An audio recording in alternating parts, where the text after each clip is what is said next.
Has my life come to an end? Su Yue, clad in a tattered golden robe and drenched in blood, propped his body against a purple bone jade staff.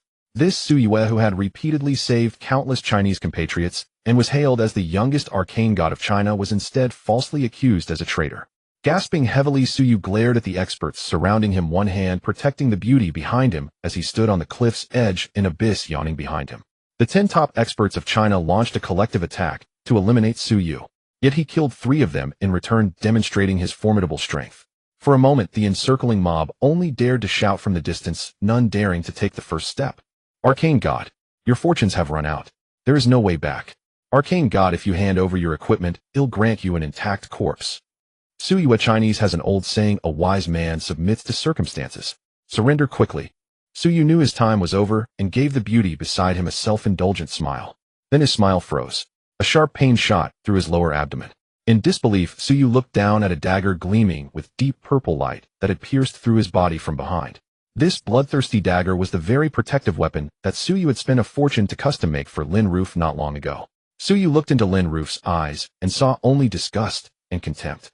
Lin Roof walked with seductive steps, hopping to the side of a man who pulled her into his embrace. That intimate gesture was something Su Yue had never experienced. In extreme rage, Su Yue's eyes turned bloodshot. Finally, he let out a bitter laugh of self-mockery. Haha, 10 years. He had been a lapdog to Lin Roof for 10 years. Now it was all so ridiculous. But her heart, like Su Yue's manhood, only grew harder the more he licked it. For 10 years, Su Yue had dragged Lin Roof along like a millstone, giving everything he had. He had pulled her mediocre in strength up to her current level. Su Yue had always believed that as long as he could stay by her side, he could win the goddess' heart. What he got in return was Lin Roof's backstab. That single knife blow made Su Yue completely give up his illusions and see the true nature of humans under this apocalypse. Feeling his vitality ebbing away, Su Yue realized it was too late. I will take revenge. That's right, I have the super divine ring. I won't fall so easily. The next second, he could only watch helplessly as countless weapons and techniques pierced his body. In his dying moments, blood soon engulfed his vision. But the ecstatic faces of his enemies were already deeply etched in Su Yue's mind. A dark red ring flashed with light, and time returned to 10 years ago. Blue Star, China Star City. I'm still alive. Su Yue's face was pale and body soaked in cold sweat, as if everything had been a nightmare. The super divine ring phoenix heart that had been on his finger instantly turned to dust. Indeed, death triggered the passive effect of nirvana, sending him back 10 years. Su Yue frowned slightly as he looked around. Memories sealed for 10 years flooded his mind. The layout was familiar, yet slightly strange. Everything was so clear. This was exactly his home at the moment the apocalypse had descended. Even the action of turning on his phone felt unfamiliar. After all, he hadn't used it for 10 years. On the screen, it clearly showed Blue Star calendar October 6th, 2050, 1100. Sure enough, he had been reborn. Still 10 years ago. Exactly the day the apocalypse descended. In 1 hour, the apocalypse would come. From that day on, the world changed. People began to be ruled by the fear of the apocalypse. But survivors gained awakening and ignited a fervor to explore the apocalypse. From then on, new rules were born. In this world, weakness is a sin. That is the rule, and it should be so. At this moment, Su Yue only wanted to kill the school belle girlfriend who had sucked his blood for 10 years in the apocalypse. Dialing the phone, a faint self-mocking smile curled on his lips. Lin Roof. She was called the most beautiful school belle in 5,000 years. In his past life, the betrayal before death made Su Yue realize too many things. Lin Roof's sudden disappearance. Endless demands for equipment and supplies. He even took Lin Roof and that man to level up together. He was cuckolded. The thought made him feel aggrieved. After a long while, Lin Roof's voice came through the phone, barely suppressed and slightly trembling. Hey, Su Yue, calling so early, what do you want? Huh. At that moment, Lin Roof was rhythmically moving under another man, drenched in sweat, her face flushed. Su Yue immediately sensed Lin Roof's infidelity, suppressing his fury. Fei, come to my place now, I have something to give you. Bag, watch, jewelry. Is it so urgent? You devil. I'm not coming. I need to work out. Lin Roof tried to use workout as an excuse, but her voice was extremely seductive. Both her tone and wording were things Su Yue had never heard before. Fei, haven't you always wanted that old house? That house was the inheritance left to Su Yue by his parents. It was an old house in the city center. A developer had set its sights on the land and negotiated with Su Yue, but was rejected. Soon school belle Lin Roof appeared in his life. It seemed it was all a conspiracy. To me, the house gives me more security than you. Lin Roof always had that phrase on her lips. Even in the apocalypse, she often belittled Su Yue, saying he offered no security. Come to my place. They'll take you to transfer the deed and giving you the house. Really? Are you serious? Lin Roof was overjoyed and her voice became bright. Wait for me, you'll be right there. If you dare to deceive me, you'll post your things online, humph. After hanging up, Lin Roof finally released the emotions she had pent up for a long time. After their affair, she didn't forget to pinch the man's hip. Master, that lowlife finally agreed to give me the house. Lin Roof's brow relaxed as she coquettishly murmured. The man lit a post-coital cigarette and took a deep, epic lungful. Slowly exhaling a smoke ring that drifted onto Lin Roof, he revealed a strange smile. Not bad. There is a Chinese saying, getting something for nothing. Suyue, you rejected my kindness, but aren't you willingly handing over the house? Congratulations, master. After I get the house, he'll dump that lowlife, okay? Not so fast, we'll torment him slowly. Just thinking about his desperate face excites every cell in my body. All right, master. He'll be quick and come back, see you at the usual place tonight. Lin Roof dutifully cleaned up the evidence before leaving the hotel. Haha, you little slut. The man laughed, his eyes turning icy cold. According to meteorological experts, the red sky that started this morning is a natural wonder. It is reported that ancient Mayan civilization once recorded such a phenomenon. Adamaku asks if it's the end of the world, but man, 2012 passed long ago. Please, viewers, trust the experts, stay rational, and don't be conspiracy theorists. The TV was turned up loud, and in the news, several smug-faced experts were discussing the sky anomaly. Suyu lit a cigarette Huaxia and silently waited for Lin Roof's arrival. Suyu, have you been smoking? Lin Roofe frowned deeply as soon as she entered the door, casting a sullen look at Suyu. Looking at his campus beauty girlfriend, Suyu felt momentarily dazed. Lin Roofe had fresh and natural features, fair and delicate skin, and a well-proportioned slender figure. She wore a white floral pattern dress with a one-shoulder design, paired with khaki leather shoes. Both her outfit and makeup perfectly displayed her youth and vitality. Perhaps she had come in a hurry, her chest heaving slightly unintentionally, revealing a subtle glimpse of her cleavage. If it were Suyu from his past life, he would have been completely under Lin Roofe's control in no time. Lin Roofe had once told Suyu that she was allergic to smoke and always forbade him from smoking. But Suyu noticed that although Lin Roofe had carefully tidied herself on the way over, there was a faint smell of tobacco on her. She never smoked, so the source of the smoke was obvious. This blatant double standard was Lin Roofe's consistent tactic. It was just that in his past life, Suyu, being a blind fool, had been unaware. Now that he was standing outside the situation, he could see everything clearly. He laughed bitterly at himself, thinking what a fool he had been back then. You're here. Suyu put the cigarette on the table, raised his head, and said expressionlessly. Lin Roofe frowned even more tightly, clearly annoyed by Suyu's indifferent expression. In ordinary times, Lin Roofe would have already lost her temper and stormed off. At this moment, she only wanted to complete her master's task. Forget it, where's the property deed? I've already made an online appointment. Let's go now. Hurry up. I have things to do later. She cut straight to the point, unwilling to say more. With that, Lin Roofe walked over with a dark face and kicked Suyu with her foot. Familiar tone. Familiar moves. For 10 years in his past life, Lin Roofe had treated him like this every single day, standing high above, treating Suyu as an obedient slave. She made Suyu willingly, without dignity, devote himself to her and try to move her. If not for the backstabbing knife, Suyu would probably still be acting like a simp driven by her. What a joke. Suyu stood up, staring at Lin Roofe with an icy gaze as if looking at a dead person. The sweltering midday heat of Xingqing made Lin Roofe feel a chill down her spine. Her kicking foot froze in midair. You? What are you going to do? Lin Roofe's voice trembled. She felt that the originally gentle and honest Suyu had become utterly unfamiliar. Suyu did not answer, but showed his attitude through action. Smack.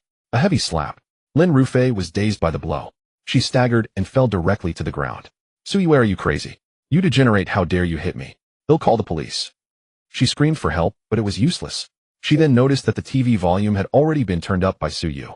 Lin Roofe, holding her swollen face, scrambled around, but found the door locked from inside.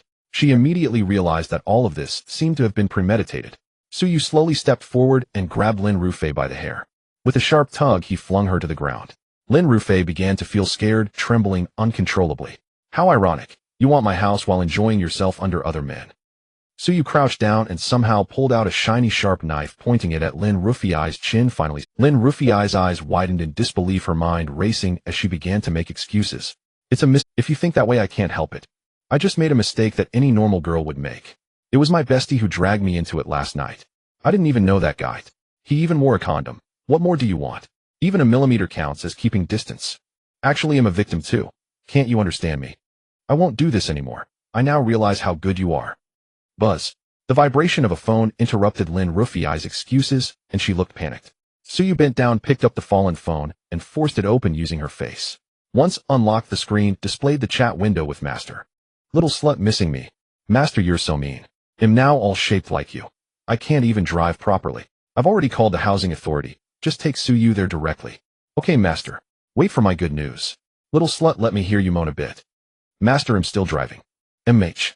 And the last messages were several 60-second voice messages of moaning.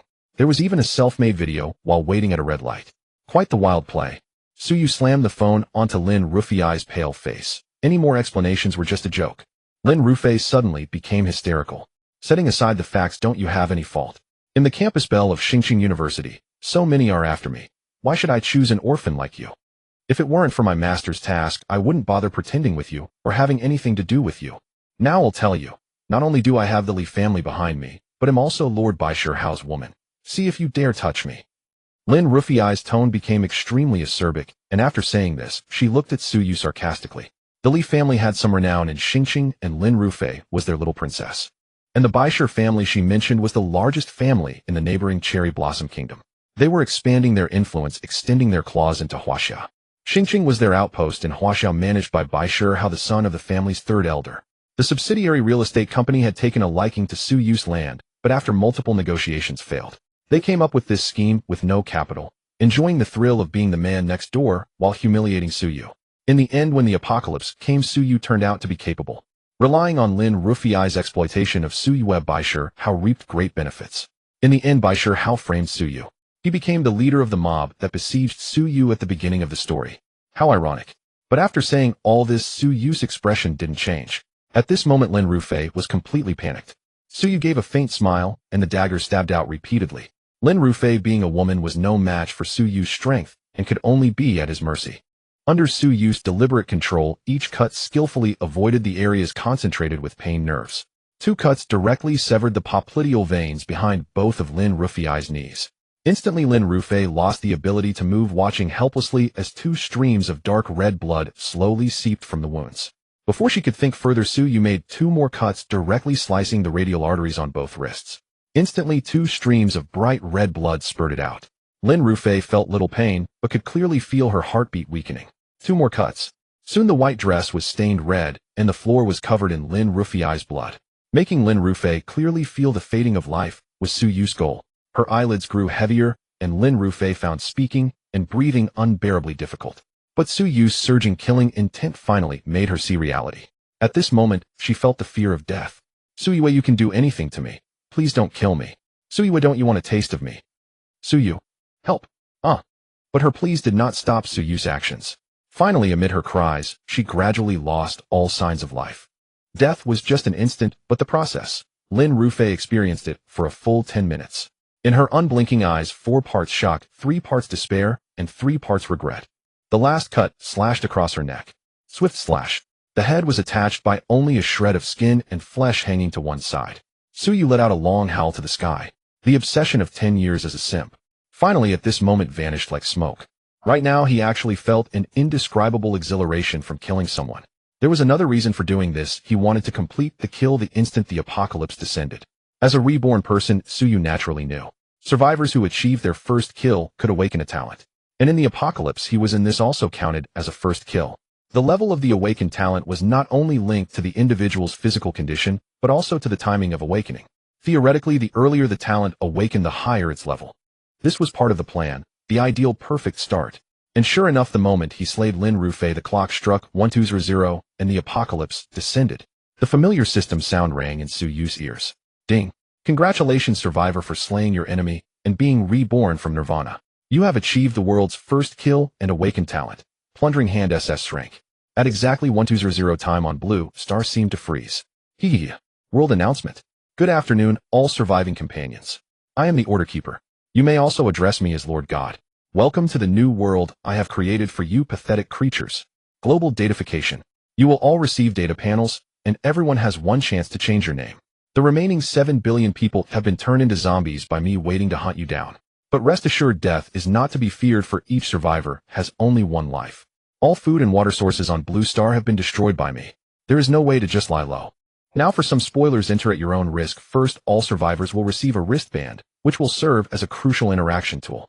Second, upon successfully achieving your first kill, you will have an opportunity to awaken a talent. Third, defeating zombies will grant experience, gold coins, equipment, items, and supplies.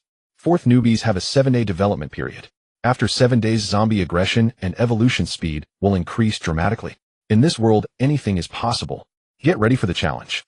Alright, after a 1-minute countdown, let us begin. Enjoy this rich and despairing apocalypse. The Order Keeper's voice sounded like that of an innocent child. All information was instantly transmitted to every survivor, and many thought it was just an illusion or someone's prank. However, Suyu knew well the coldness and despair of the apocalypse. Despite having been reborn, he carefully reconfirmed the rules, identical to his past life. Then he activated his wristband. Survivor Suyu, welcome to the apocalypse. Detected that there are 209 survivors named Suyu on Blue Star. Do you wish to change your name? Or will the system automatically rename you to Suyu 47? The corner of Suyu's mouth twitched as he saw Suyu 47 pop up on the screen, barely holding back a laugh. And me, AK-47. Apologies, Survivor AK-47 is already taken. Or the system can auto-rename you to AK-47B. Change my name to Lone Wolf. Suyu sighed helplessly. The current wristband interaction system was still underdeveloped. Its intelligence was far too poor. Ding. Confirm name change to Lone Wolf. Confirm. Wolves are typically pack animals hunting through division of labor and mutual assistance. Moreover, wolves possess a strong, vengeful nature, never forgetting their enemies. Within a pack, a lone wolf is an anomaly, unwilling to be controlled by others, preferring to take responsibility for its own actions. Choosing to be a lone wolf was for revenge. In the apocalypse, the most terrifying thing is never zombies, but humans. Suyu had witnessed countless examples of brothers turning on each other's spouses, betraying one another. Even he was no exception. In the end, he licked his wounds until he had nothing left. Thus, in this life, Suyu would no longer trust anyone easily. He embarked on a solitary path of vengeance, stepping over the corpses of his enemies, growing stronger step by step. He opened his attribute panel, named Lone Wolf class, None, level 1 EXP 0, 10 strength, 10 effects, physical attack, spirit, 10 effects, magical attack, constitution, 10 effects, defense, agility, 10 effects, movement, and attack speed, luck 0 effects, drop rates, and encounter chances, storage 0. 1 cubic meter equipment slots, None main talent, Plundering Hand SSS-Rank, subtalent, None skill slots, appropriation, 11, strength, spirit, constitution, and agility are the 4 basic attributes. The Order Keeper assigns different initial attributes based on scan results. The minimum is 1 point, the maximum 10 points, with the average for a normal adult being 5 points. Originally, Suyu's attributes were all 5 points, quite ordinary. But from 10 years of apocalypse, his combat skills and physical reactions had been greatly honed. Reborn, he now had all attributes maxed out. He couldn't wait to check the talent he had acquired. The world's first kill. And he awakened an SS-Rank talent. In the apocalypse, whether human, zombie, or mutant beast, their growth ceiling was determined by their talent rank. From the lowest rank to the highest SS rank, the awakening probability decreased progressively. Specifically, the probability of awakening an A-rank talent is 1 in 10. Rank 1 in 100. Crank 1 in 1,000. S-Rank 1 in 1,000,000. S-Rank 1 in 10 million. SS-Rank 1 in 100 million.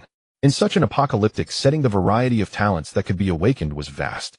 The higher the rank, the more unimaginably powerful the effects. For example, the Frank Scavenging talent, survival material drop rate 50. For example, the Drank Recovery talent increases recovery effect by 100. For example, the A-Rank Vampiric talent can absorb health when dealing damage. Once reaching Shrank and above, they are almost outrageously powerful. For example, the Shrank Coup de Grace crit rate increased by 100. Every strike is guaranteed a critical hit. For example, the S-Rank Dance of Death, all attacks ignore defense and shields, dealing true damage. In the apocalyptic world, a widely circulated chicken soup saying goes, there are no bad talents, only people who don't work hard enough. This saying encourages people to deeply study and tap into their potential, maximizing their talents. By doing so, one can find their place in a certain field. In his past life, Suyu relied on his A-Rank talent, Mage's Heart, and rose to the position of Huaxia's Archmage. His success became the best example for those who promoted such chicken soup. However, when we shift our gaze to other experts, almost all of them possessed rank or higher talents. Chicken soup can be taken with a grain of salt. Yet only Suyu truly understood the hardships and sacrifices involved. Every growth and breakthrough was earned through his own sweat and blood. Just as some are born to be beasts of burden, while others are born in Rome. Talent, Plundering Hand SS-Rank, talent rank SS-Rank, unique talent. Appropriation, the survivor with this talent can for each level gained plunder a talent from another creature. The plundered creature loses that talent. Plunder probability depends on the target's breakdown level and weakness. The higher the degree, the higher the chance. Special talents cannot be plundered. Current use is 11. Upon seeing this, Suyu felt his heart racing. As the former Archmage, he understood deeply the importance of talents. The highest SS-Rank talent had an awakening probability of only 1 in 100 million. What did that mean? Blue Star had a total population of 8 billion, with survivors numbering 1 billion. Among these 1 billion, only 10 could awaken an SS-Rank talent. And that was just the tip of the iceberg. According to the talent description, every level gained allowed 1 plunder. Other survivors aside from the first talent obtained from the first kill would need to reach level 60 to awaken a second talent. This meant they might only have 2 talents by the mid-apocalypse. Considering the max level was 100 Su, you could potentially possess up to 100 talents. Thus, whenever he saw someone with a powerful talent, he could plunder it without hesitation. And there was no restriction on the target. Not limited to survivors, like any creature could be his target. That meant even if he couldn't find suitable talents among survivors, he could turn to boss-level zombies whose talents would be even more outrageous. The 1-minute countdown was neither long nor short. Suyu took a deep breath and closed the panel. Facing the impending apocalypse, he felt both tension and anticipation. In that instant when the apocalypse descended as the first survivor to obtain an SS-Rank talent, Suyu received an even greater gain. Congratulations, Survivor Lone Wolf, for being the first in the apocalypse to awaken an SS-Rank talent. You have obtained the unique achievement Chosen One. A world announcement is about to be made. Do you wish to hide your name? Suyu answered without hesitation no. He was ready to face this brand new world under a new identity. All survivors simultaneously received a world announcement from the Orderer. Woo-poo-poo-poo-poo. Survivor Du Lang became the first in the apocalypse to awaken an SS-grade talent, earning the world's only achievement Chosen One and receiving a massive reward. Please align yourselves with him. The world announcement played 3 times. The next moment, the entire world erupted in chaos. The apocalypse. Du Lang, this is a joke, right? Darling, your teeth touched me. Stop. It's breaking. In a hotel, a rich second generation looked at the woman bobbing her head like a chicken pecking rice, his voice trembling with tears. I've read hundreds of apocalypse novels. This won't stump me. Oh no. I'm surrounded by zombies.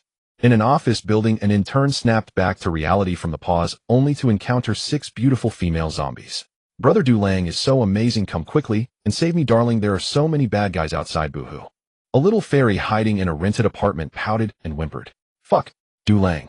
A Huaxia person. Shouldn't the first kill be mine? A violent man from the US holding a compound bow shot dead the person beside him. While people marveled at Su Yue, this apocalyptic calamity descended. The entire launching fell into chaos in an instant. The originally pale red sky, as if reaching a critical threshold, instantly turned blood red. Vehicles lost power, followed by the sounds of alarms and crashes. However, this was merely the prologue of the catastrophe. Panic quickly spread among the survivors. The entire world was filled with panicked crowds. They watched helplessly as their companions transformed into zombies as described by the Orderer in just a few seconds. These zombies had white eyes, their limbs trembled with extreme uncoordination, and their movement speed far exceeded that of ordinary people. The zombies opened their jaws wide, almost splitting to their ears, emitting a chilling roar. They charged toward the crowd like mad. Countless zombies let out earth-shattering roars, mingling with human screams and cries, filling every corner. In just a few minutes, mutilated limbs, organs, and blood appeared everywhere. Launching became a living hell. Many survivors died on the spot, and more were infected, gradually becoming new zombies. The world announcement was not merely about gaining fame. More importantly, it came with rewards. In the very first second of the apocalypse, he had already made it onto the world announcement. There was no denying that Su Yu had already won at the starting line. The protagonist of this world announcement was gleefully collecting his massive reward. Claim Chosen One achievement reward: reputation 1,000 gold coins, 1,000 bracelet storage space expanded to 1 cubic meter. Acquired title Chosen One. He was simply the first emperor touching an electric socket, winning like crazy. Reputation was a rare and valuable thing. This included purchase discounts, access to special items, dungeon entry permissions, and more. As for gold coins, needless to say, after the 7-day beginner period ended within the safe zones of major cities, one could use gold coins to purchase supplies from the system store. The expansion of the bracelet storage space finally freed Su Yu from the backpack behind him. It's worth noting that under normal circumstances, expanding the bracelet storage required a considerable amount of gold coins or specific tasks. 1 cubic meter was now absolutely sufficient. And the most important thing was the title. Its acquisition conditions were extremely stringent, beyond the reach of ordinary people. Back then, when Su Yu advanced to the rank of Mage God, he only obtained the temporary title of Huaxia's first Mage God, which showed how precious it was. Unlike Huaxia's first Mage God, this was a permanent title. Chosen One, the world's only permanent title awarded to the first survivor to awaken an SS grade talent in the apocalypse. Affect all stats permanently 5. While wearing this title, damage dealt is increased by 10 and damage received is reduced by 10. A permanent 5 to all stats effectively meant being 4 levels ahead of others in attributes. Moreover, the bonuses were the most noble percentage-based stats, although currently the 10 increase and reduction seemed insignificant. But in the later stages of the apocalypse, when everyone became a numerical monster, the bonuses would be quite considerable. The only drawback was that each person could only wear one title at a time. He decisively equipped the title. Who knew when he would get the next one? Within the residential complex came sounds of running, fighting, and shouting. It was too chaotic outside now. Suyu decided to wait until the situation stabilized a bit before going out. If he opened the door and got caught in the crossfire, wouldn't that be a laughingstock? After finishing his preparations, Suyu stored some tools he had prepared earlier into his bracelet. He also took a bone cleaver from the kitchen. This was the only suitable weapon besides the dagger he used to assassinate Lin Roof. Until he obtained apocalypse weapons, he could only use equipment with no attributes for attacks. Suyu stepped over Lin Roof's corpse, lost in thought. Lin Roof was merely a pawn. Behind her were the Lin family and the real culprit Bai Shihao, along with his Bai family. They were his greatest enemies in both past and present lives. But he knew that the Lin and Bai families were powerful now. A sheer passion alone was not enough. Seeking revenge against them now would be like a moth flying into the flame. For now, he must make good use of the memories from his rebirth and frantically improve his strength during the beginner period. Then he would take revenge on the Lin and Bai families, nipping them in the bud. Those enemies, intentional or not, good or bad. Those who had harmed him. Every single one of them. They all must die. After making up his mind, Suyu immediately had a target within his building. There happened to be suitable prey to plunder. At this moment it was quiet outside. After checking through the peephole to confirm it was safe, he stepped out of the room. He blocked the fire escape, turning the entire 8th floor into an isolated space. It was a small hallway with 4 units per floor, a standard commercial residential building. However, only 2 units were occupied. Suyu's and Unit 804, home to an elderly couple. The door of 804 was tightly shut, but considerable noise came from inside. The old couple had moved. Ever since they moved in, a foul odor often wafted from the doorway and windows. Later he learned that they were scavengers using the apartment as a garbage dump. At first they only used the interior for storage. Later they even turned the public hallway into a place for sorting and piling garbage. Every morning at 6, he wasn't woken by an alarm clock, but by their clattering noises, the sounds of them sorting cardboard boxes or stepping on bottles and cans. Even when he complained to the property management or called the police after each visit, the old couple would pretend to be deaf and mute, and it would be better for a couple of days. But only for 2 days, then they became even worse. After a few rounds, the property management grew tired of dealing with it, and simply gave up. Adhering to the principle of less trouble is better, they even morally blackmailed Suyu, urging him to be magnanimous. Recalling the old couple's self-righteous expression when they confronted him privately, as if the place belonged to them, Suyu felt extremely annoyed. In his past life, they turned into zombies at the start and died under Suyu's hand. It was like scratching an itch through a boot. It relieved some resentment, but not completely. Suddenly the old lady ran out of the room, shouting as she ran, "Old man, it's better to be muddle-headed in life. Don't be so fussy. Don't worry, the child is definitely yours. It's fine as long as he looks a bit like you. I only made a mistake that any normal woman would make. Don't bite me." After saying that, the old lady kicked her husband back into the room and slammed the door shut. Soon the sound of banging on the door came from inside, clearly not something a normal old man could produce. The old lady collapsed on the ground, still shaken. Good heavens. Those few words almost burned out Suyu. This old lady was probably like 82-year-old Longjing Tea, an old green tea bitch. These lines were exactly the same as Lin Roof's, who knew who copied whom. At that moment, Suyu noticed a bite mark on the old woman's arm. Clearly she had been infected by the zombie that was. Given the old woman's current condition, she would turn into a zombie in just 1 minute. Still, Suyu instinctively checked her basic information, a habit forged in the apocalypse. This was the appraisal skill granted to everyone when the apocalypse descended. It could reveal personal details of any opponent whose level did not exceed 3. However, when examining zombies, it provided more detailed attributes, talents, and skills. What was chilling to ponder was that this old woman had actually achieved the first kill and awakened a talent. But ultimately she was wounded by a zombie and had little time left. Li Xiaopi zombifying LV2, no class, grade talent, max luck. Suyu knew the old woman's surname was Li, but he had no idea she had such a distinctive name. As the saying goes, the name fits the person. Xiaopi matched the trivial troubles she often rambled about. Unlike the personal information he could observe in his past life, his SS grade talent now allowed him to directly see the target's talent. A delightful surprise. The probability of awakening and grade talent was only 1 in a million. and yet it had fallen upon this old woman who was about to turn into a zombie. To be clear, amongst grade talents, max luck was non-combative. In battle, it might be slightly inferior to other grade talents. But precisely because it was extremely rare, no one could underestimate its existence. The overall drop rate in the apocalypse was abysmally low. On a small scale, luck directly affected kill drops, including equipment items and supplies. On a larger scale, the probability of encountering hidden quests, hidden dungeons, hidden classes, and other fortuitous events was all tied to luck. Thus, whenever a piece of equipment that increased luck appeared, even if its other stats were terrible, it would be fiercely contested by various factions. If it showed up in an auction house, it would fetch a sky-high price. Five-star commentator MacArthur of The Beautiful Country once said that if he had to choose between a well-trained 1,000-man army and 1 point of luck, he would unhesitatingly choose the luck. In his past life, when Suyu ascended to become an Archmage, his luck was only 2 points, a testament to its value. Without hesitation, while she had yet to turn into a zombie, Suyu activated Plundering Hand. Ding! You have used Plundering Hand on survivor Li Xiaopi. Li Xiaopi's current collapse rate 10, frailty rate 10. Talent Plunder failed. Suyu felt his energy decrease by 1/3, but luckily the plunder skill had no cooldown.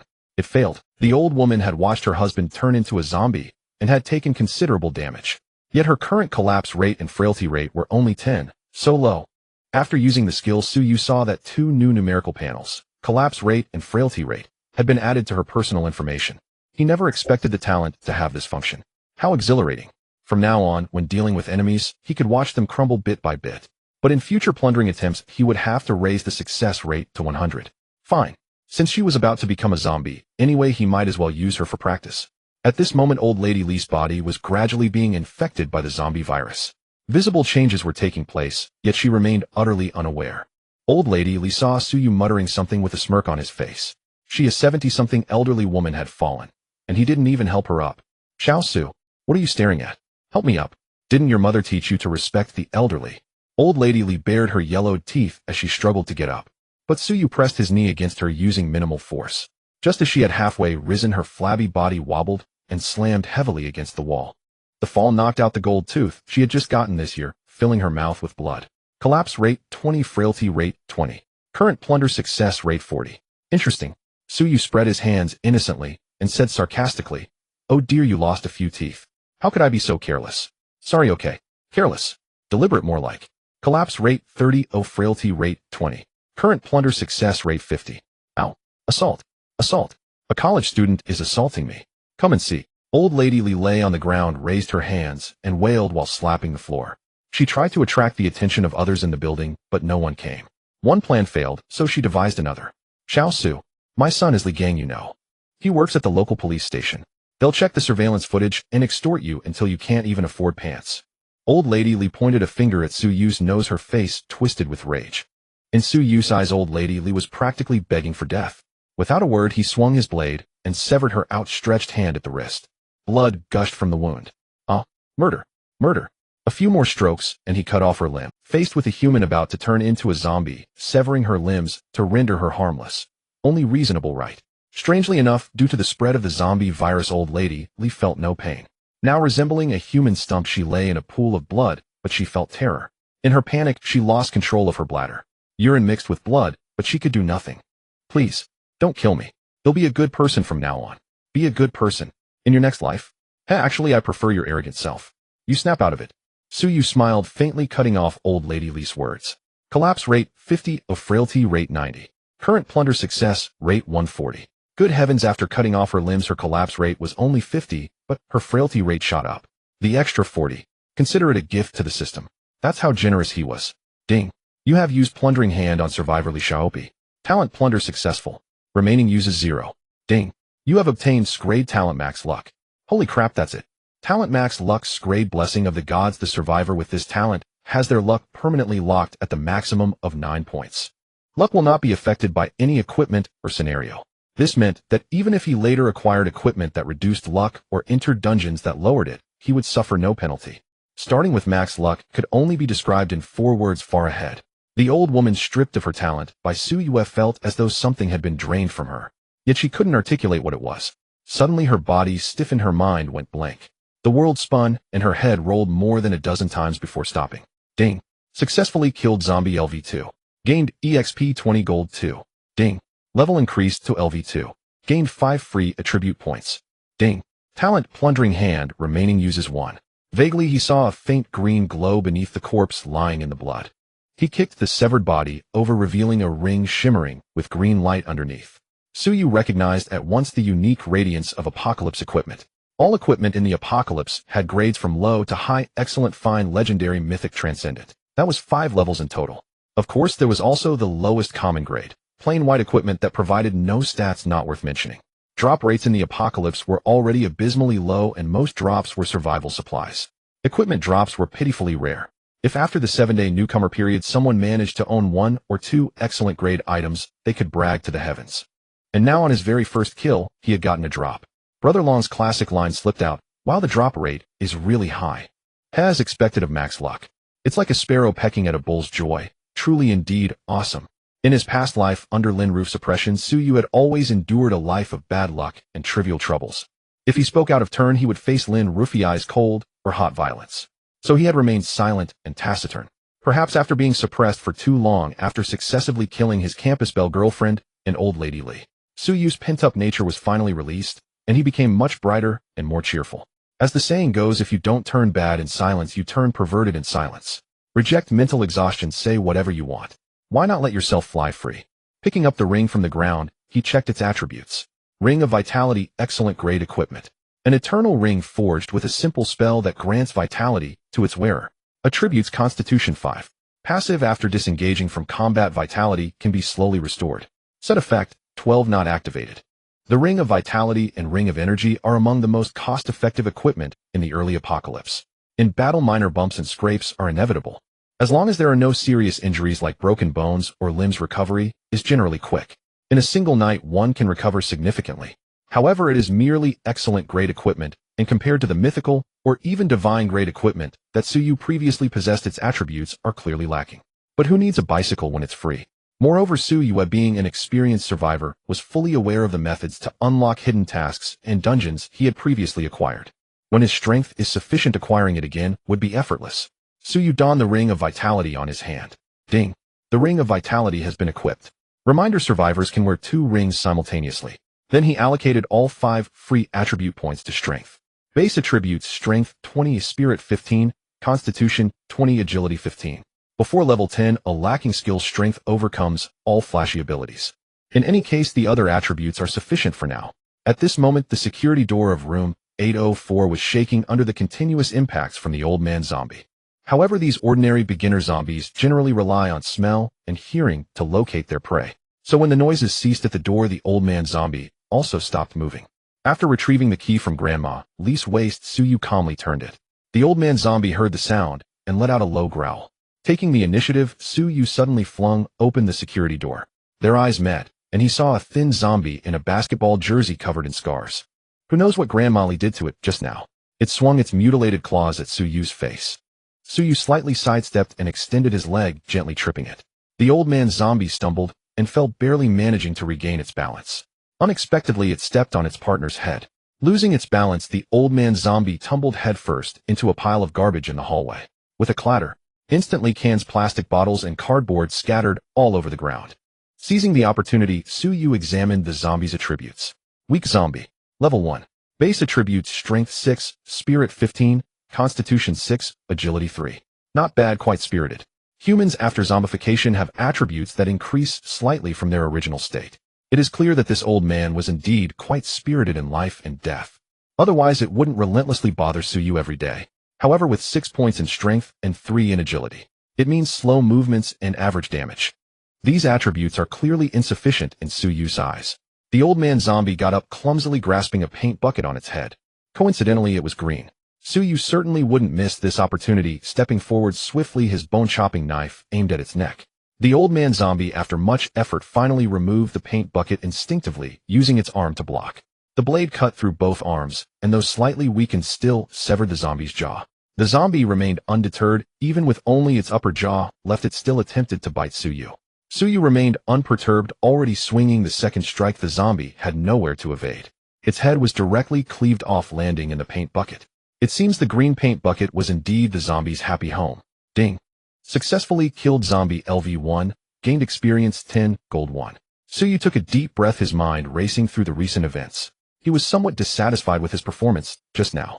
Theoretically, it should have been resolved with one strike, yet he had used two.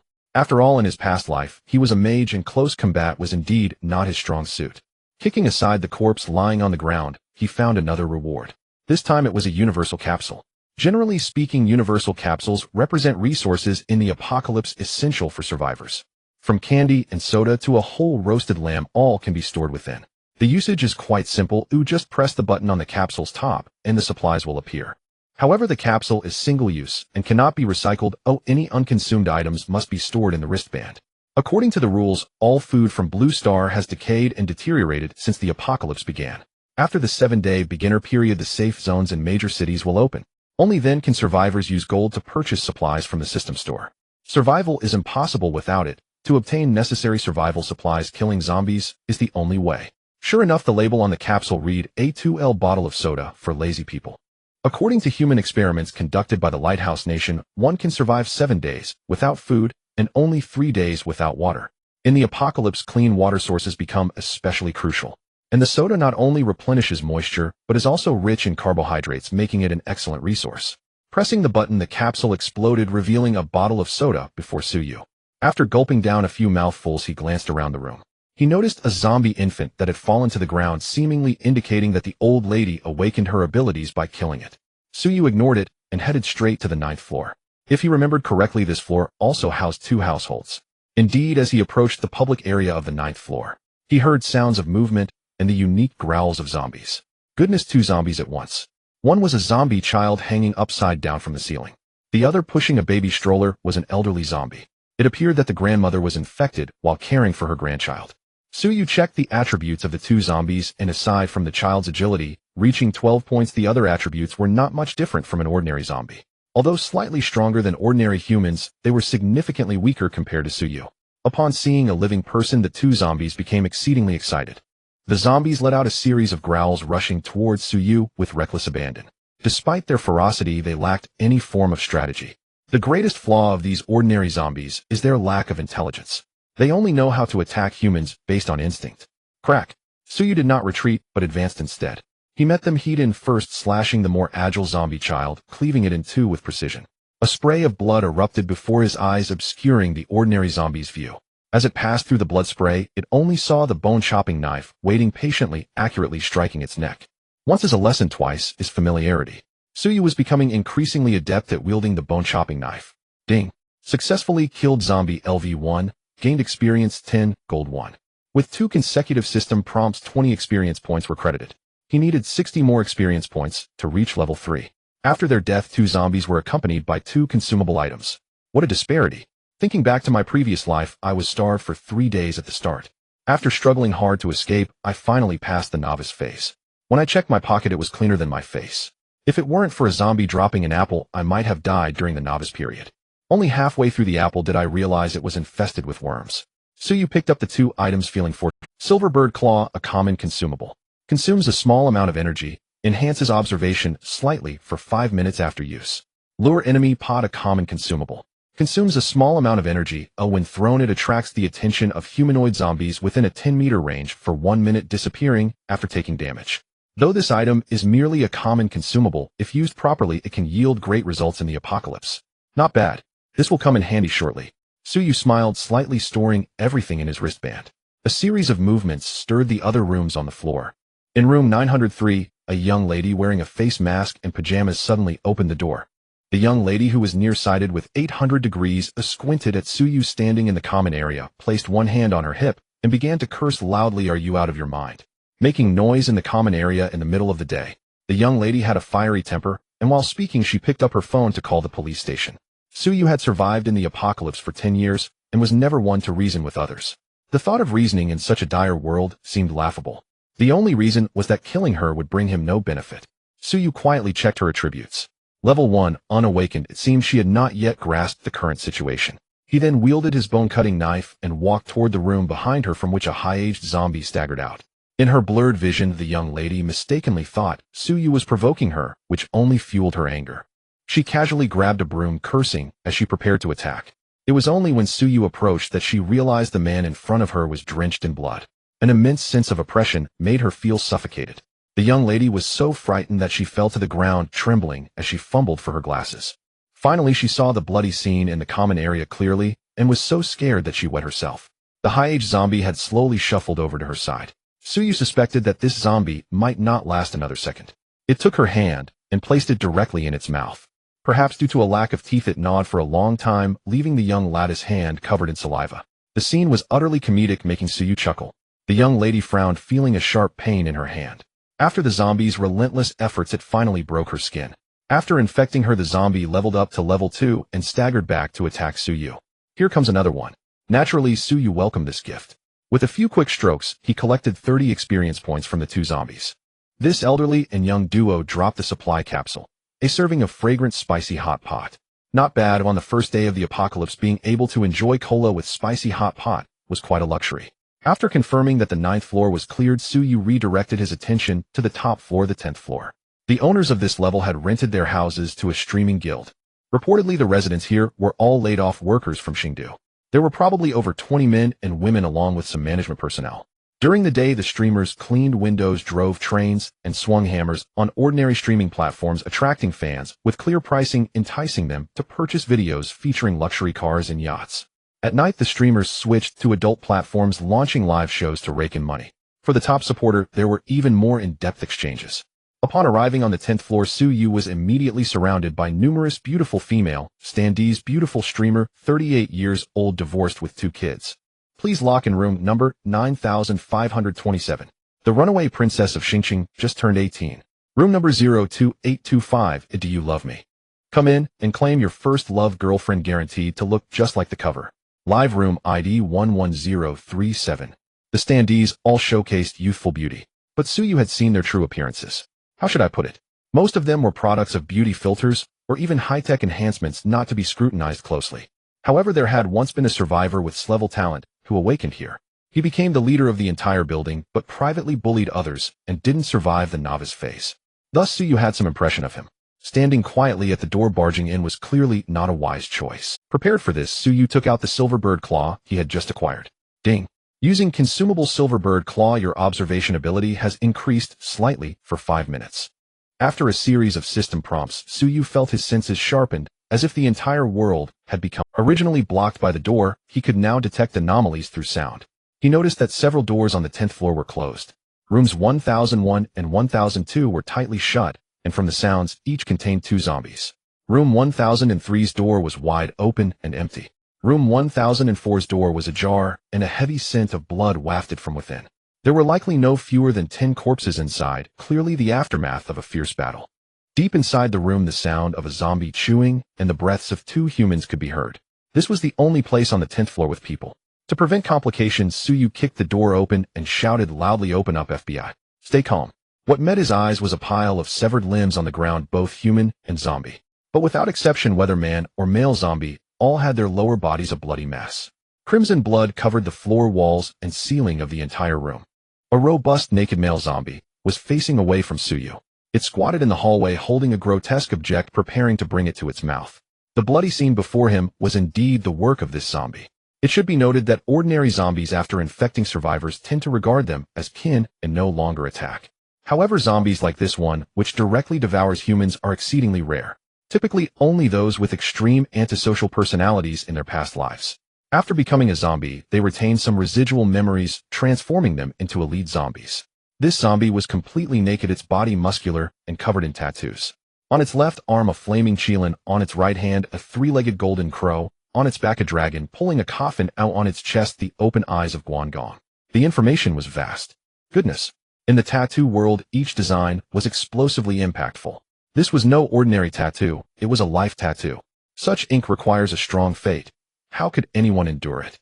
Sure enough, it has turned into a zombie, hasn't it?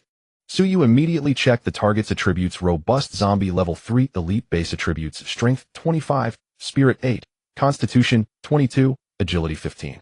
Its attributes were astonishingly formidable. An ordinary person would not last more than a few exchanges against it. However, Suyu's own attributes were equally impressive at this point. Just like survivors, zombies could also level up by hunting. Reaching level 3 in such a short time was a testament to its formidable strength. Yet its spirit value fell short of the old man downstairs. It seemed this brute was indeed one of brawn rather than brains. Though inferior to a boss, it possessed a certain degree of intelligence compared to ordinary zombies. The drop rate for an elite zombie was decent, making it well worth a try. Without further ado, the elite zombie rose to its feet stark naked and charged straight at Suyu. A knowing smile spread across Suyu's face as he couldn't help but remark, "Brother, so you're just an undeveloped little worm after all." This big brother had been a talent agent for a live streaming guild. Tall and muscular, yet his manhood had shriveled into a tiny worm. Not even medication could rouse it. Even a bird would declare tonight's meal is assured. His impotence had forged a misanthropic and antisocial personality. As a human, he could still suppress his emotions. But after turning into a zombie, the lingering memories drove his body to indiscriminately attack everything in sight. He even attempted to remedy his manhood through the principle of like cures like. This elite zombie was tall and burly with a coarse frame. Weapons from the ordinary world, such as the bone cleaver, were of limited strength. A one-hit kill to its head or heart would be exceedingly difficult. The only option was to incapacitate it first, then deliver a fatal blow. At that moment, the elite zombie let out a roar and like a gust of wind appeared before Suyu. Its claws tinged with a faint green glow lunged towards Suyu in a bear hug. Just as the claws were about to make contact, the elite zombie suddenly stiffened, its entire focus locked onto Suyu's hand. There, a jar engraved with strange runes exerted an astonishing allure for zombies. Suyu casually tossed the decoy pot behind the elite zombie. The creature froze momentarily, then twisted around in an eerily unnatural manner. This item held an even greater attraction for zombies than for the living. Though it had little effect on a boss against these zombies, it proved remarkably effective. Suyu immediately crouched, sweeping the bone cleaver upward. Shoo! Thud! The prolonged hiss came from the blade slicing through the zombie's thigh. The subsequent thud was the clang of the blade being deflected by the femur. Leveraging the zombie's own momentum, he carved a massive gash into its left leg. The elite zombie stumbled, but did not fall. Suyu did not press his attack. He struck and retreated. The earlier blow had left his hands slightly numb from gripping the cleaver. The bone cleaver had already been chipped before the fight. After a single exchange with the elite zombie, the chips had worsened considerably. Fortunately, Suyu had allocated all his attribute points to strength, otherwise he could not have even cut through its skin. This blow would have been fatal for a human in the apocalypse. But for a zombie, it merely reduced its mobility. That was enough. With its left leg's muscles destroyed, its movements slowed noticeably, and even turning around became strenuous. The elite zombie, heedless of everything, lunged toward the decoy pot not far away. Low-level zombies felt no pain and therefore knew nothing of avoiding harm. Its eyes were fixated solely on that pot. Suyu angled the cleaver, and the moment the zombie sprang forward, slashed viciously at the knee of its right leg. The bone cleaver struck the joint with pinpoint accuracy, this time even producing sparks. The patella of the right leg was shattered completely. The entire leg bent forward at a 90-degree angle. The elite zombie lost its support and crashed heavily to the ground. Yet it still extended its claws, crawling forward, desperately struggling to reach the decoy pot that was so close. Strike while the iron is hot. Finish it off. But Suyu would not give it a chance. With 3 successive blows, he finally severed its neck. Ding. Successfully killed elite zombie LV3. Gained experience 60 gold 6. Ding. Level up to level 3. Gained 5 free attribute points. Ding. Talent Plundering Hand. Remaining uses 2. Phew. 60 experience points. Not bad. Just enough to reach level 3 with 30 points to spare. Hearing the familiar system prompt, Suyu finally relaxed. To an outsider, the series of movements he had just executed seemed utterly incredible. But for Suyu, who had fought in the apocalypse for a decade, it was merely a drop in the bucket. After all, he had been dealing with them for 10 years, he knew the habits of every type of zombie like the back of his hand. However, the bone cleaver had become severely chipped and cracked after the sustained assault. It was clearly unusable now. Suyu had no choice but to discard it. Blue Star's weapons were still far too inadequate against these zombies. He kicked the elite zombie's body over. Nice. 1 supply capsule and 1 weapon. He picked up the capsule, which read plainly, a sumptuous barbecue feast, 4 servings.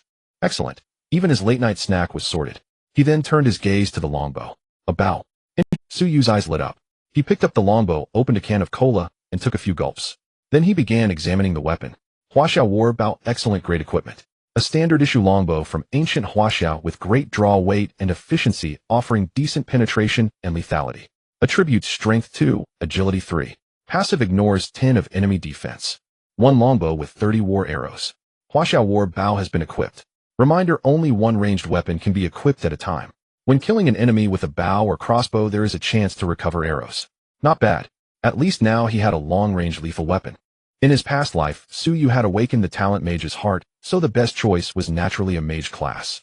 In truth, he had always wanted to be an archer. Thus, he had considerable knowledge of archery.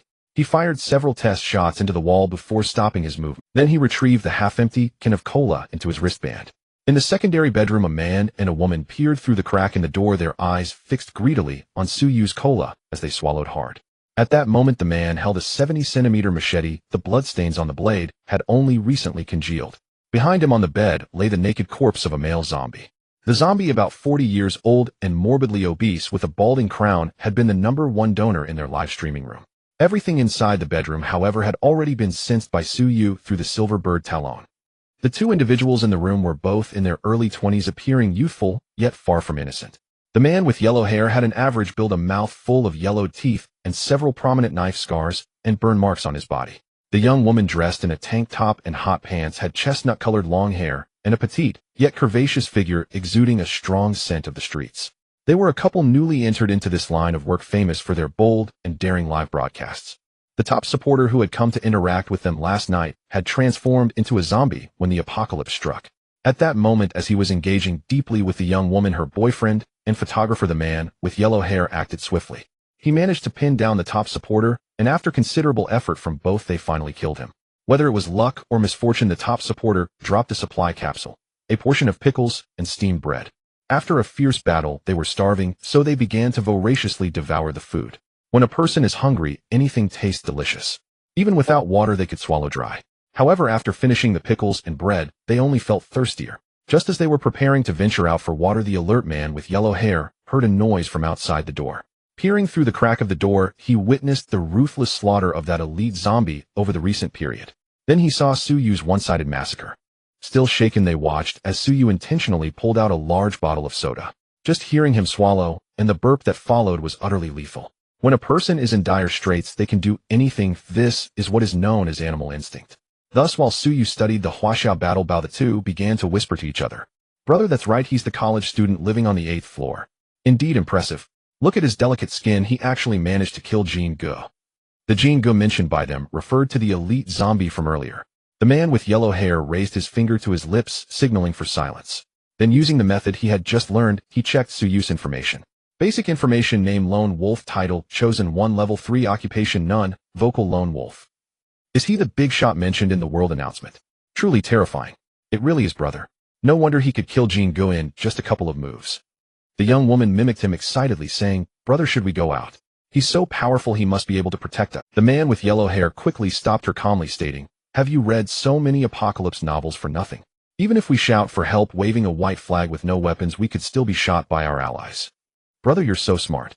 The young woman, somewhat slow to realize, felt that the man with yellow hair made a lot of sense. The man with yellow hair swallowed hard and continued to analyze. Do you remember the book we read recently, Apocalypse Villain, starting with killing the Chosen One?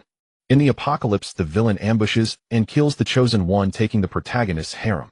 I see he's also using a bow. In this cramped space, he can't unleash his full potential. We'll go in a bit. After all, it's the apocalypse. Let's gamble a bicycle turns into a motorcycle. I also have scrayed talent. If I kill him, I can become the Chosen One. The young woman hesitated, saying, Brother, isn't that a bit too much? The man with yellow hair recalled his enlightening experiences in prison and casually said, I've studied law. He's committing murder. He deserves the death penalty, executed immediately. The young woman's eyes lit up. Brother, you're amazing. You've even studied law. Brother knows a lot. After we pull this off, we'll be the protagonists, eating well and drinking well every day. The man with yellow hair even fantasized about the peak of his future life. All right, brother, I'll listen to you. After explaining the tactics, the man with yellow hair made a gesture. Princess, please start your performance. The young woman nodded. After awakening her talent, she was able to transform into the appearance of others. She changed her figure and looks, even her voice altered. The young woman squeaked in a high-pitched voice, Help, help, save me. The man with yellow hair, holding a watermelon knife, hid behind the door, ready to strike as soon as Suyu stepped inside. What they didn't know was that every word they spoke was overheard by Suyu, thanks to the effect of the silver bird's claw. Upon hearing the man with yellow hair claim to possess great talent, Suyu couldn't help but feel delighted. It seemed the opponent had already secured their first kill, sparing him a lot of trouble. Having remained silent until now, waiting to strike after he killed the elite zombie, it was clear the opponent wasn't very bright. Suyu walked over with steady steps, but his footsteps suddenly vanished at the door.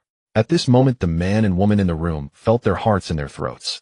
If the earlier act of killing zombies could be considered self-defense, this act of ambush was outright murder. For the two who had just stepped into the apocalypse, there was still a hint of nervousness. With a creak, the door opened. The body of the top supporter was already covered with a thick blanket. A girl with disheveled hair and disordered clothes curled up in the corner of the bedroom, her appearance elegant and ethereal, drawing pity from anyone who looked. Yet the underlying air of the streets was something that could not be erased. Suyu immediately scanned her information, unexpectedly finding a bonus alongside the Bioneget 1 free deal. Doll Sister LV1, no occupation, Crade talent, mass disguise. This talent, though only Crade was, it could hide personal information and allow for a complete transformation, essential for a schemer. Suyu held his bow, but did not enter, watching the young woman in the corner. The young woman widened her eyes, glancing between Suyu and the man with yellow hair. The man holding the knife was sweating profusely, needing to watch the door, while occasionally looking back, hoping for a hint from her. Time seemed to freeze as the three fell into a delicate balance. The man with yellow hair made exaggerated expressions towards the young woman, signaling for her to act a little more. Thus the young woman changed her pose, letting the delicate straps of her nightgown slip to the side. Her legs curled up parallel to her shoulders, her curves and camel toes subtly visible. With the dim light enhancing the scene, one could only say what a sight for the lewd. Little brother, thank you, you're amazing. You actually defeated the big monster outside. I'm just a college student here for a part-time job and ended up encountering the apocalypse. Whoa, little brother, but my leg is hurt, could you carry me out? The young woman spread her hands, wearing an innocent. This smooth little routine made the ambushing man with yellow hair feel physiological reactions, thinking, damn, this is too enticing. Is there a man who can resist this? Even if he wanted to resist, he couldn't. Tomorrow he would definitely make her transform into this look. It would be so exhilarating. Odd changes even does not change. Suyu suddenly spoke up. A college student, that should be possible, right? Chicken. Lotus root. Is it something to eat? I know a bit about cooking. If you have ingredients, I can help you with that. The young woman, who hadn't even graduated from elementary school, was completely off topic. What legitimate college student would give themselves a name like Doll Sister? No wonder these people all like to claim they were college students. The greater the storm, the more expensive the fish. The higher the education, the more expensive the meat. The reputation of college students had been ruined by these people. Suyu said nothing, knocking an arrow and shooting. Whoosh. As soon as the words were spoken, the blonde felt a sharp wind whistling past his ear. Ah! The little girl let out a heart-wrenching scream. Suyu had planned everything: first stack the little girl's weakness level high, then plunder her talent as well. This arrow pierced through her left palm, then through her collarbone, and was directly nailed into the wall. Suyu kept drawing his bow, and the little girl was struck by arrows in all four limbs. The excruciating pain rendered her unresponsive, with more breath out than in. The next moment, Suyu silently used the plundering hand on the little girl. Ding! You have used the plundering hand on the survivor 10 Xiaojia. 10 Xiaojia's current breakdown level 50, a weakness level 90, talent plunder successful. Ding! You have obtained a Crade talent disguise mask. Talent disguise mask, Crade talent grade. Disguise or hide personal information can only be seen through when the target's level is above level 3. Mask transform into the appearance of another person, lasts for 1 hour, can be used once per day. After having her talent plundered, the little girl felt that her transformed tall body was gradually shrinking, and her originally pure and lovely face visibly became heavily made up, incredibly bewitching. Following the arrows, the blonde instinctively opened his mouth wide. This all happened too suddenly. Suyu's unreasonable fighting style frightened him greatly. Could he have truly encountered those ruthless, decisive characters from apocalypse novels? Either way, death was certain. Let's see just how strong this SS grade talent really is. The blonde could no longer hold back, brandishing a watermelon knife and charging out with murderous intent. Lone wolf, you dare touch my woman. He'll kill you. Suyu remained calm, taking a step back to dodge behind him while scanning the opponent's attributes. Killing him would be a trivial matter, but he hadn't obtained the talent yet. Lao CG Tanhua LV1, no class, grade talent double strike. Indeed, however, both of them were only level 1 at the moment. It seemed they had cooperated to get the kill. They each shared 5 experience points, which was why they both awakened at the same time. The blonde kept swinging his watermelon knife, slashing at Suyu non-stop, while his mouth didn't stop. A woman with a leg injury was hiding in a room, calling for help. Was that wrong? If it wasn't wrong, then why did you kill her? Don't you know how to cherish a beautiful woman at all? Fuck. So what if it's an SS grade talent? Don't think I'm scared of you. Watching Suyu fight while retreating, the blonde even had the illusion that he might actually have a chance to kill him. Suyu noticed that every time the blonde swung his watermelon knife, an afterimage would appear in midair. This was double strike. All attacks would deal double damage. Excellent. Suyu feigned a flaw, and the blonde struck the corpse of an elite zombie with his knife. The blow was too fierce, the hard ribs numbed his hands. The next moment the blonde looked up, but the blade paused midair, the muscles around his mouth twitching incessantly. At this moment Suyu had drawn his bow to the full, the arrowhead pressed against his forehead. The blonde knew that if Suyu released his hand, his head would burst. The watermelon knife clattered to the ground, and the blonde immediately put on a flattering smile. Displaying his top-tier face-changing skills from when receiving gifts in the livestream, he kept kneeling and begging for mercy. Big Shot, I was wrong, we shouldn't have set our sights on you. You're a magnanimous person. Big Shot, my dog eyes failed to recognize Mount Tai. I don't want to die yet, please spare me. Not kill you. That's not impossible, Suyu said. As soon as these words were spoken, the blonde was stunned. He had long thought he was as good as dead. After all, in apocalypse novels, his begging for mercy was just going through the motions. According to the script, the protagonist was about to make his move, and he would take his final bow. Which male lead in novels wasn't a ruthless and decisive character? Why was this guy not playing by the rules? He never expected that Suyu would actually spare him. You're not lying to me, Big. The blonde's voice trembled slightly. Of course I'm not lying to you. I love telling the truth. Killing you brings me no benefit. Suyu replied, sincerely, smiling radiantly. That's true, Big Shot. I haven't great talent. Spare my life, let me be your underling, I'll be absolutely loyal from now on. The blonde also chuckled along. But he only felt that Suyu's smile was so sunny and cheerful. Yet the next moment Suyu made his move. With a flick of his hand he shot, and an arrow directly hit the blonde's thigh. A bloody hole instantly robbed him of his ability to escape. The blonde let out a scream. After a few arrows the blonde had completely lost his mobility, even his voice became extremely feeble. He cried out in collapse. Big Shot, didn't you say you keep your word and wouldn't kill me? Exactly. I said I wouldn't kill you. Suyu finished and used the plundering hand. Ding. You have used the plundering hand on the survivor Lao Ciji Tanhua. Lao Ciji Tanhua's current breakdown level 70, a weakness level 50, talent plunder successful. Remaining uses 0. Ding. You have obtained grade talent double strike. Suyu turned and walked out of the room, leaving the blonde gasping for breath, trying to find a way to escape. What does that mean? Big Shot, you crippled me and wanted to fend for myself. 30 years on the east side, 30 years on the west. Don't bully a young man because he's poor. Once I escape, he'll definitely come back for revenge. I haven't great talent, so I have a chance to turn things around. Where's my talent? Zombies are coming. After leaving the room, Suyu hid in the shadows and used his arrows to break the locks of rooms 1001 and 1002. The zombies inside were finally freed. Naturally, they targeted the 2 dying people in room 1004. If Suyu really wanted to kill these 2, it would be a matter of minutes. But what benefit would that bring him? Isn't it better to kill them after they turn into zombies? That's what maximizing profit means. While waiting for the 2 to be infected, Suyu finally had time to check the talent. He had just plundered talent double strike, grade talent grade. Cola with ice, double the happiness. Survivors with this talent will deal double damage with all their attacks. After plundering 3 talents, Suyu finally obtained his first combat type talent. As expected of grade talent, simple and brutal, no complications. 1 arrow shot equals 2 arrows. 1 slash equals 2 slashes. 1 shockwave equals 2 shockwaves. Since there are no restrictions, it means even ultimate skills can double the joy. That's how unpretentious it is. It's truly formidable. Suyu recalled that the first warrior god of Huaxia once possessed this talent. Suyu stood at the entrance of room 1004, holding a longbow. The yellow-haired man and the punk girl inside had already been infected. The attributes of the zombies were utterly unremarkable. However, they were wounded by Suyu's arrows pinned in place and unable to escape for a while. Now Suyu intended to test how formidable this weapon paired with his grade talent truly was. Before him, several individuals completely naked had been engaged in an intimate exchange when the apocalypse struck. What could be said? They knew how to have fun. It was vulgar and violent. The scene was utterly explosive. One pair consisted of twin female zombies. When the apocalypse hit, they had been competing in a props competition. Wearing masks and adorned with props, little clips, little bells, little sticks. There must have been 7 or 8 of them. The other pair was a man and a woman. When the apocalypse struck, they had been racing. The instant they turned into zombies, the 2 became tightly pressed together and had yet to separate. Now they all gathered in harmony. Each one had their eyes rolled back, mouths agape, drooling. At a glance, 2 of them were familiar faces from billboards. Slap, slap, slap. Suyu stomped his feet in rhythm to draw the zombies' attention. The male and female pair were clearly less agile, allowing the other 2 female zombies to seize the advantage. The 2 rushed forward, eagerly, arms raised, swaying as they moved. Exposed in the air, their zombie gray rabbits bounced rhythmically. The clear little bells jingled along.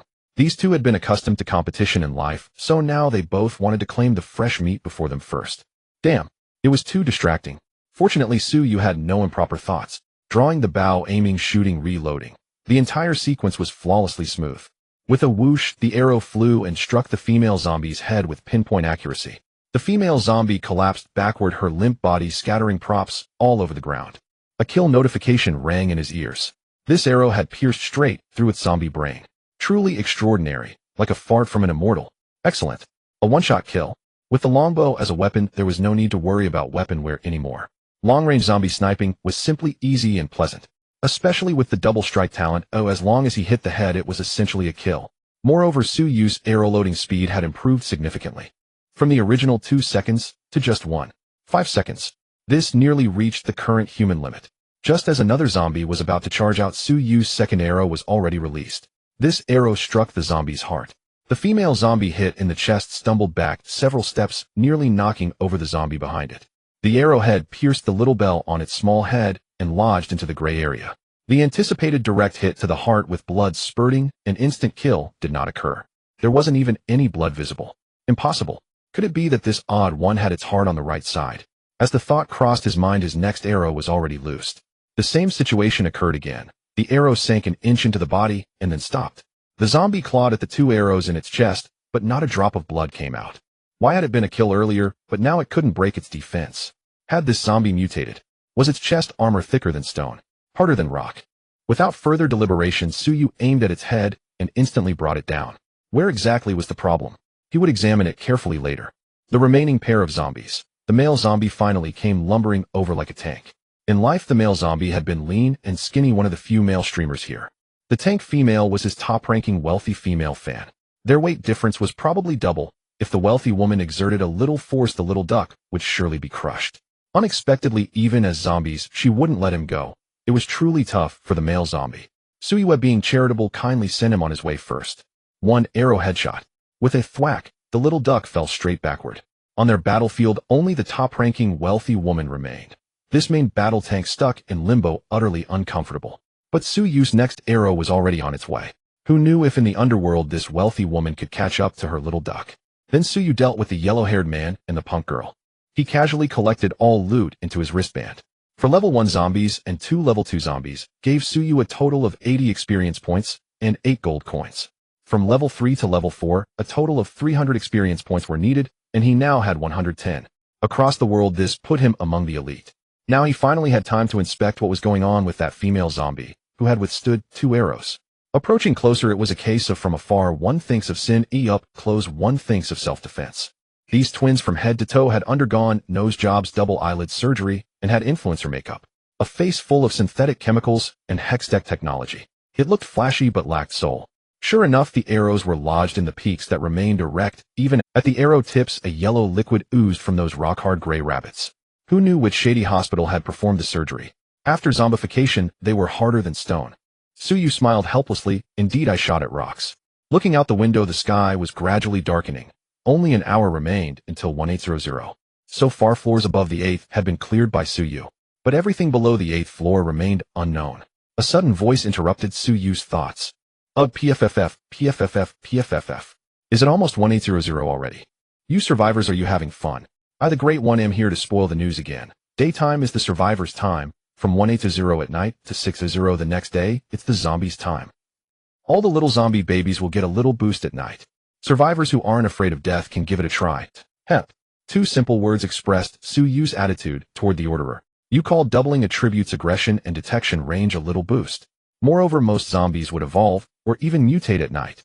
Their strength was comparable to same-level mutated zombies, and they loved to cluster together. The difficulty was high, but rewards didn't increase. Unless one had absolute strength, it was impossible to engage these zombies hidden at night. This was an unchanging truth from his past life. Looking at the gradually darkening sky outside, Su Yu decided to stay the night here. He closed the door, casually piled a few zombie corpses at the entrance, and combined with the strong bloodstains in the living room, it was enough to mask Su Yu's scent. This would make it somewhat safer. After finishing the preparations, Su Yu entered the slightly cleaner master bedroom. This was the studio of the guild's top star, who had tragically met her end at the hands of an elite zombie outside the door when the apocalypse struck. Su Yu surveyed the room with a critical eye. The house was suffused with pink elements, and every inch of wall was plastered with indecent photo prints. In the wardrobe hung all sorts of uniforms and cosplay costumes. There were even many small props Su Yu had never seen before. This top star was truly a high-end player, who knew how many battles she had fought on this bed and how many millions of enemies she had conquered. Suyu changed out of his blood-stained clothes and retrieved the few clean garments from his wristband. Only then did he eagerly take stock of the spoils from the previous battle. In that fight, 6 zombies had dropped a total of 4 pieces of equipment and supplies plus 80 arrows. Thinking back to the pitiful gains of his past life, this drop rate was simply incredible. Was this reasonable? One could only say that with the blessing of maxed out luck, it was reasonable, very reasonable. First, 2 material capsules. The first one, steam Yanqing Lake Hairy Crab, authentic, not washed crab. Very good, luxurious enough. Unexpectedly, something rarely eaten in peacetime had appeared in the apocalypse. The second one, 5 LV100 purified water. Awesome, at least that solved the drinking water problem for 2 days. Next came a ring glowing with green light. Upon closer inspection, the patterns and designs on it were somewhat similar to the ring of vitality that Suyu wore on his hand. Suyu's eyes lit up. It was indeed a ring of energy fine-grade equipment. An eternal ring forged with a simple spell that could bring energy to the wearer. Attributes: Constitution 5, passive, slowly recovers energy points after leaving combat. Quite good. A ring that restores energy, and it forms a set with the ring of vitality. He decisively put on the ring. His energy points were nearly depleted anyway. After all, the plunder skill also consumed energy points. Who would have thought that on the very first day of the apocalypse, he could gather this pair of set rings? Ding. Ring of energy equipped. Ding. Activates set effect revitalization. Revitalization instantly restores a small amount of vitality and energy to the survivor. Cooldown 1 hour. Finally gained another life-saving skill. Although Suyu was only level 3, his current attributes were already comparable to his level 10 self from his past life. Basic attributes: Strength 27, Spirit 15, Constitution 25, Agility 18. Finally, his gaze locked onto an ancient book that seemed plain and unremarkable. A skill book. He had been worrying about lacking a decent skill, and here it was. In the apocalypse, there were generally 2 ways to acquire skills. One was to reach level 10, complete the class transfer quest, and then learn the class vocational skills. The other was skill books to learn skills. Among these skill books, the best were auxiliary skills that added combat buffs. These were all-rounder skills. Some were universal attack skills that imposed requirements on the weapon used. The worst were life skills such as construction, crafting, and alchemy. Theoretically, anyone could learn them, but the effects varied from person to person. Regardless of the type, skill books were quite precious as they were too difficult to obtain. Just give me a useful combat skill or auxiliary skill. Please don't let it be a life skill. Suyu prayed to both Buddha and God, then opened the skill book with Hope Arrow of Punishment, fine-grade universal skill. Requires a bow or crossbow. Consumes a certain amount of energy points to begin charging, gradually increasing the range and damage of the next shot with a maximum charge time of 4 seconds. During charging, a phantom arrow can be fired at any time. At full charge, it deals 150 damage, and each time it passes through an enemy, the damage decreases slightly. A bow skill. But after reading the skill carefully, Suyu gave his own assessment. For others, this skill might be somewhat lackluster, because once you used this skill, it locked your class choice into the archer category. After all, you couldn't expect a mage to abandon spells and attack with a bow, could you? This skill could both snipe from extreme range and deal decent area damage. For Suyu, who lacked area damage and had to spend time reloading arrows each time, it was quite practical. Moreover, under this grade talent Double Strike, a fully charged state directly yielded 300 damage. Congratulations, Lone Wolf. You have successfully learned the skill Arrow of Punishment. Suyu felt an itch to try but could only fire one into the air. No arrows needed. After charging, a phantom arrow glowing with purpler light condensed on the war bow. During charging, he could also move and turn at any time. Not bad, it can even shoot backward like looking back at the moon. Suyu grew more excited. Under full charge, Suyu changed his body orientation and fired this arrow backward from the balcony. In the apocalypse, the normal attack range of a bow or crossbow was generally 30 meters. Beyond 30 meters, the arrow dropped sharply with a maximum range of no more than 40 meters.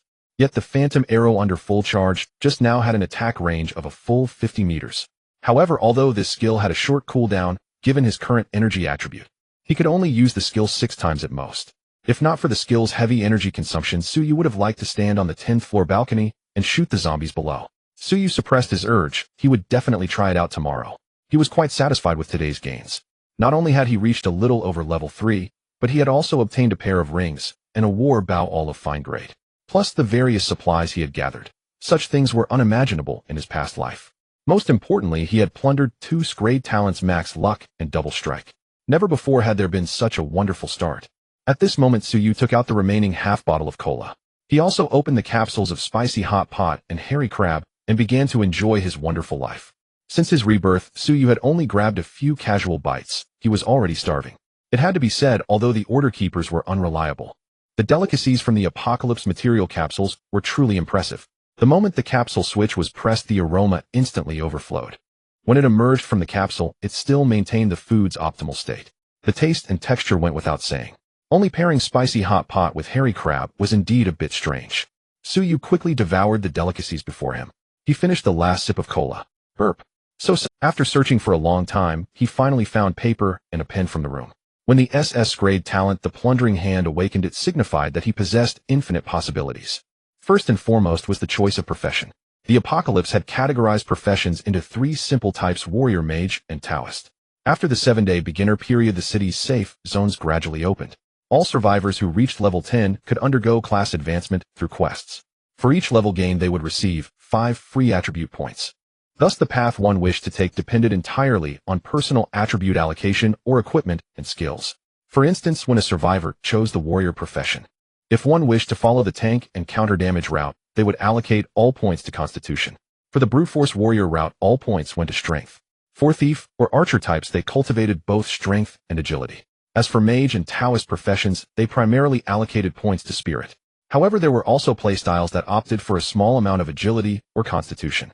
If someone insisted on being unconventional by choosing warrior but allocating all points to spirit, they could still unleash skills wildly at zombies, but the damage of the warrior class was fundamentally based on strength and agility.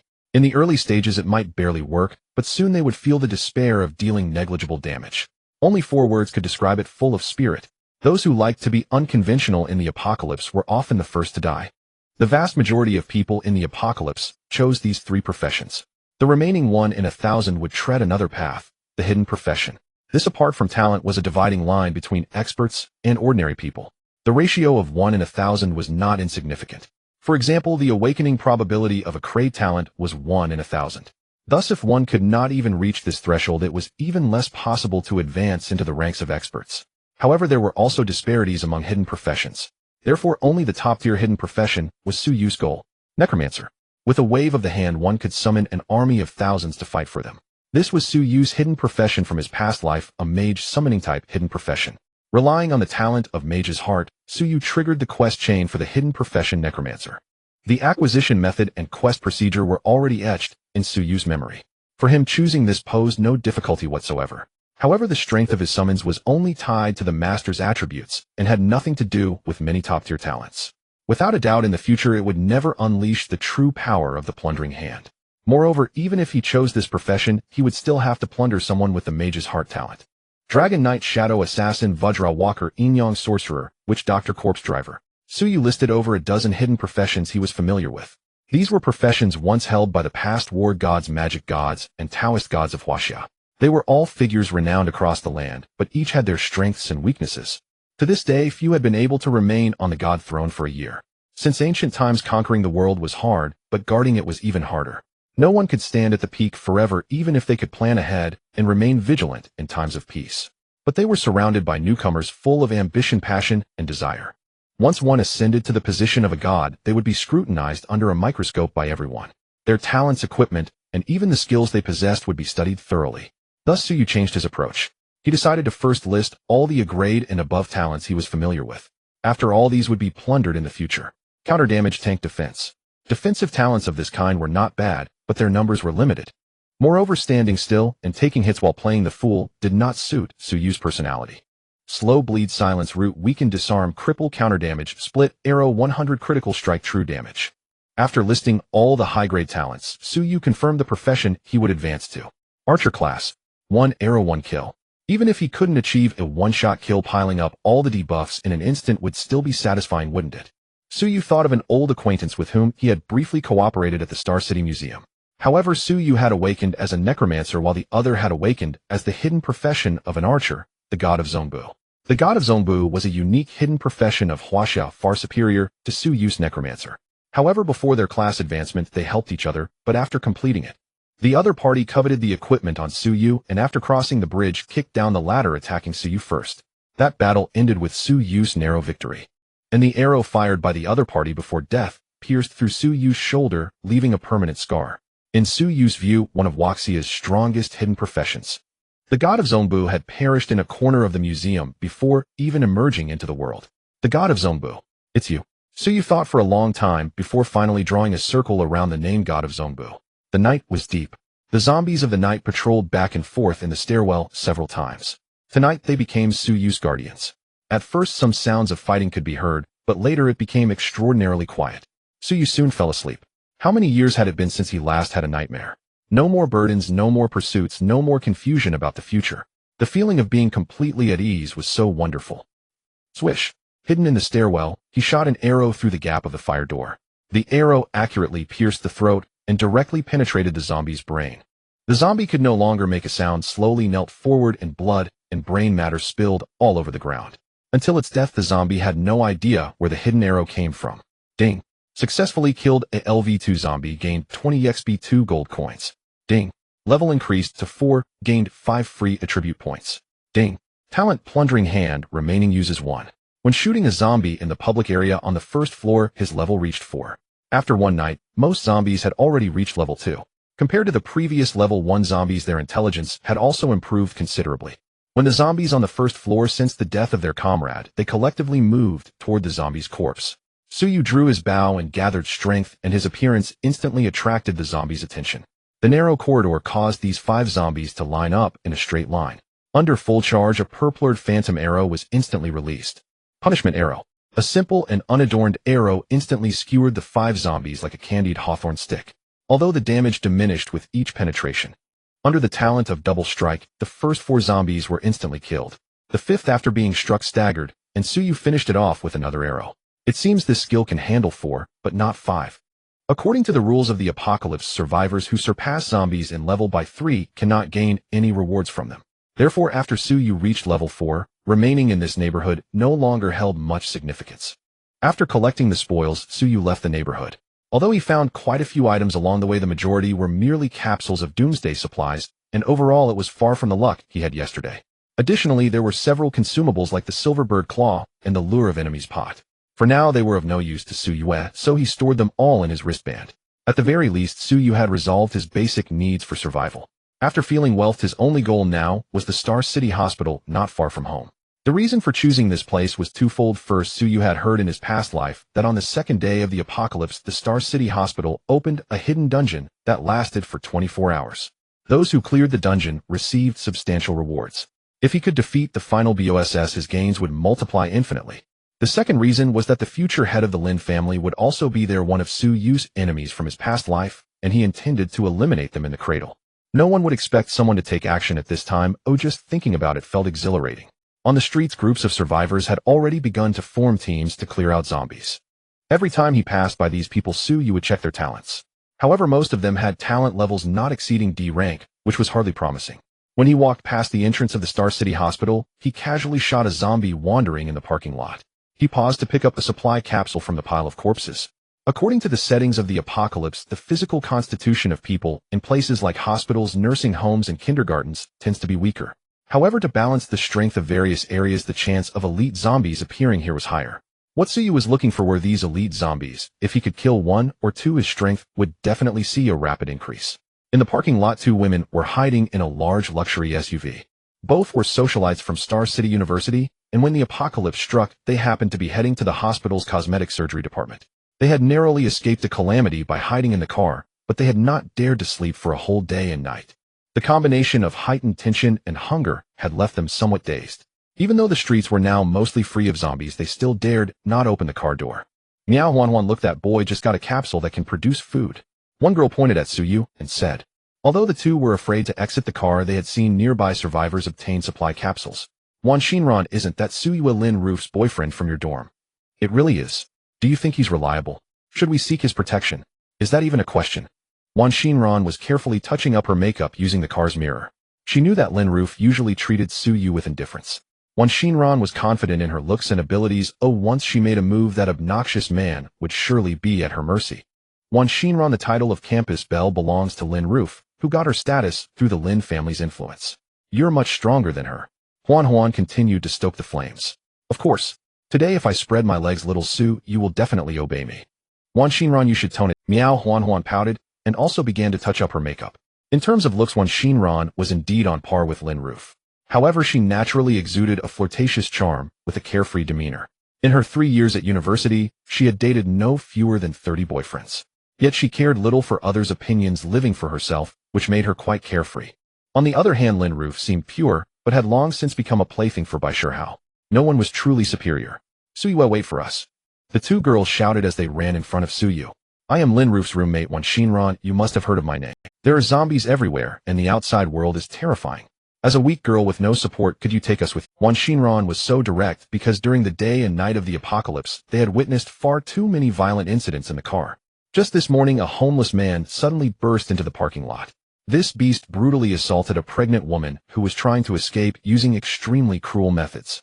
For these two who had just come out of civilized society, it left a significant psychological scar. Talking as they deliberately showcased their long legs and black stockings and their ample curves. Suyu had certainly heard of Wan Xinran's fame, and the implications of their hints were quite obvious. Seeing that Suyu remained silent, Miao Huan couldn't hold back. If you're willing, I can too.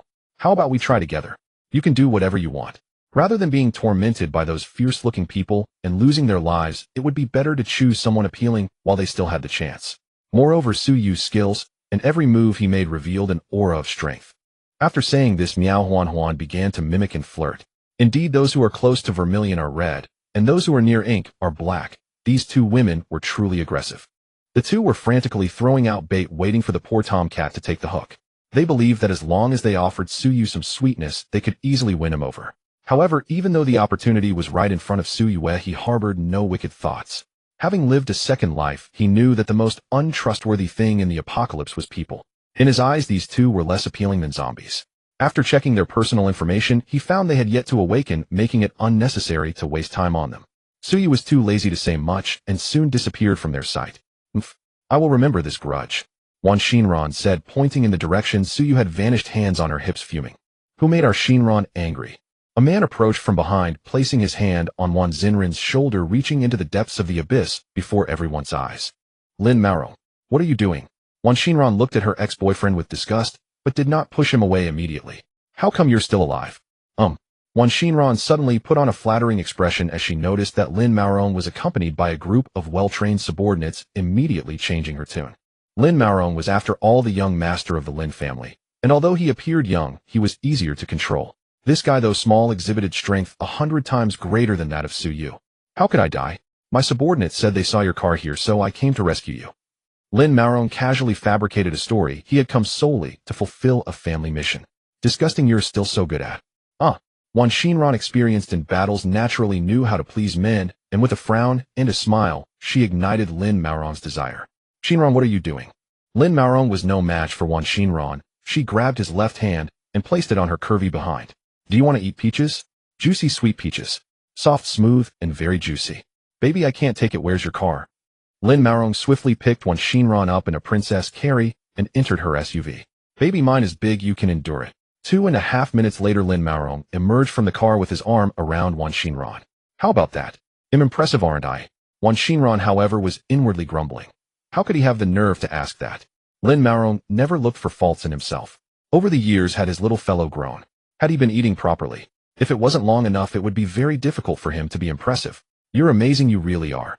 Wan Xinran extended her slender jade-like finger and poked Lin Maro's chest. By the way, who was that reckless fool who provoked my precious? It was sister's boyfriend, Suyu. He was pawing at me just now.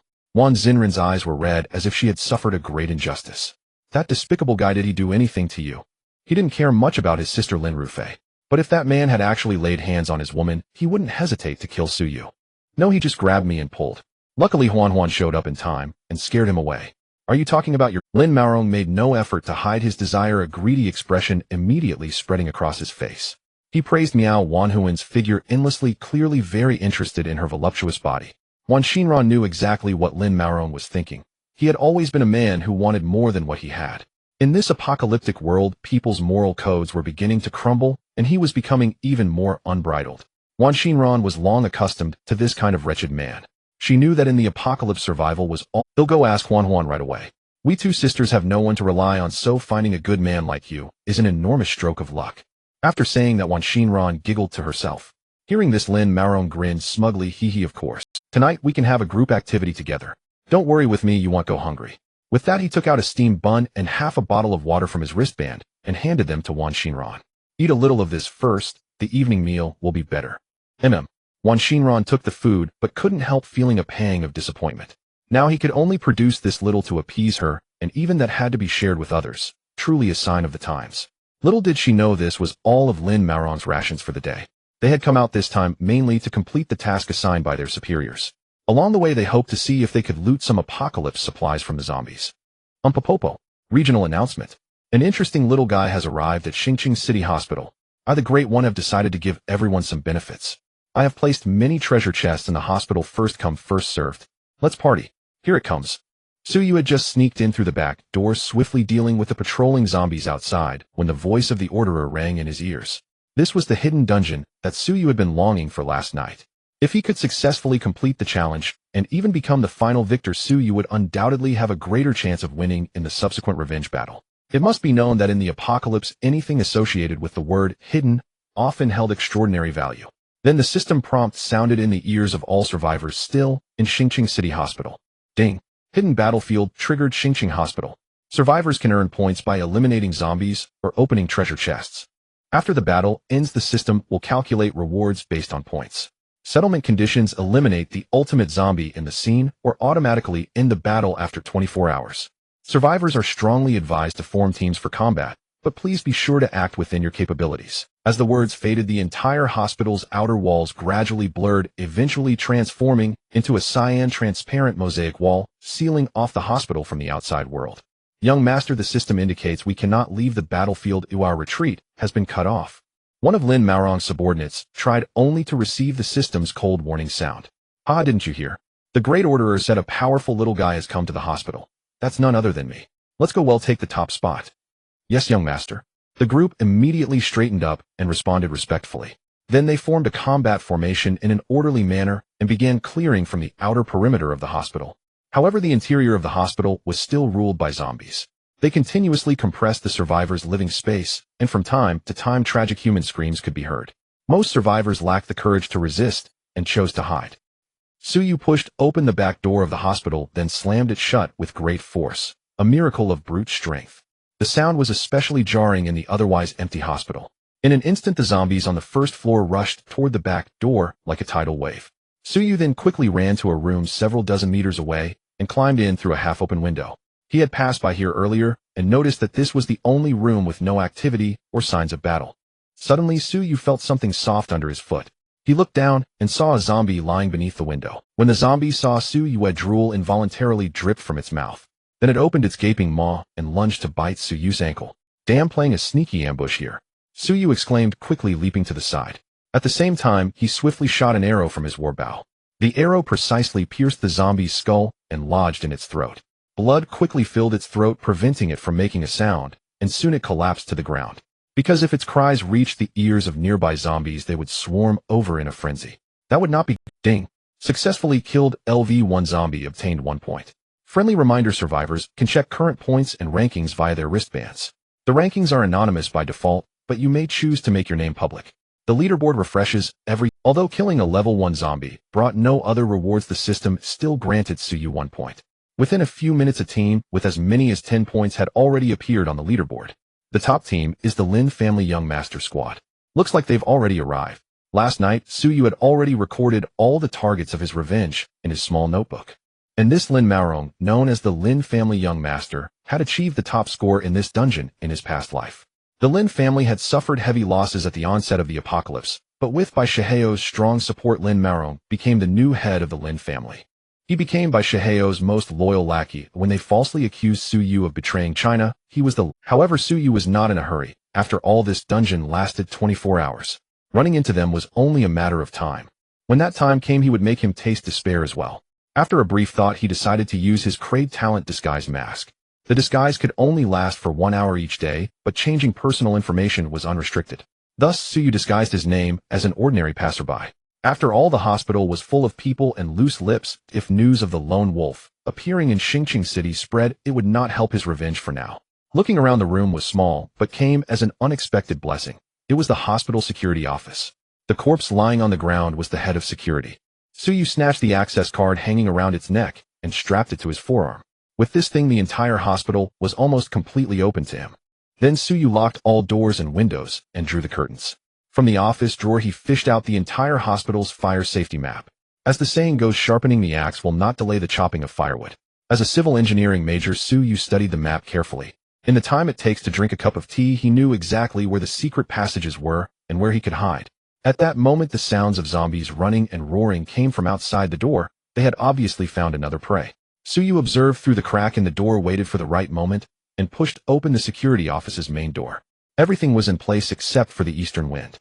Come on, let's fight to our heart's content. The arrival of the apocalypse coincided perfectly with noon in the hospital, where doctors and nurses were about to change shifts. At this moment, the number of doctors, nurses, and patients reached its peak.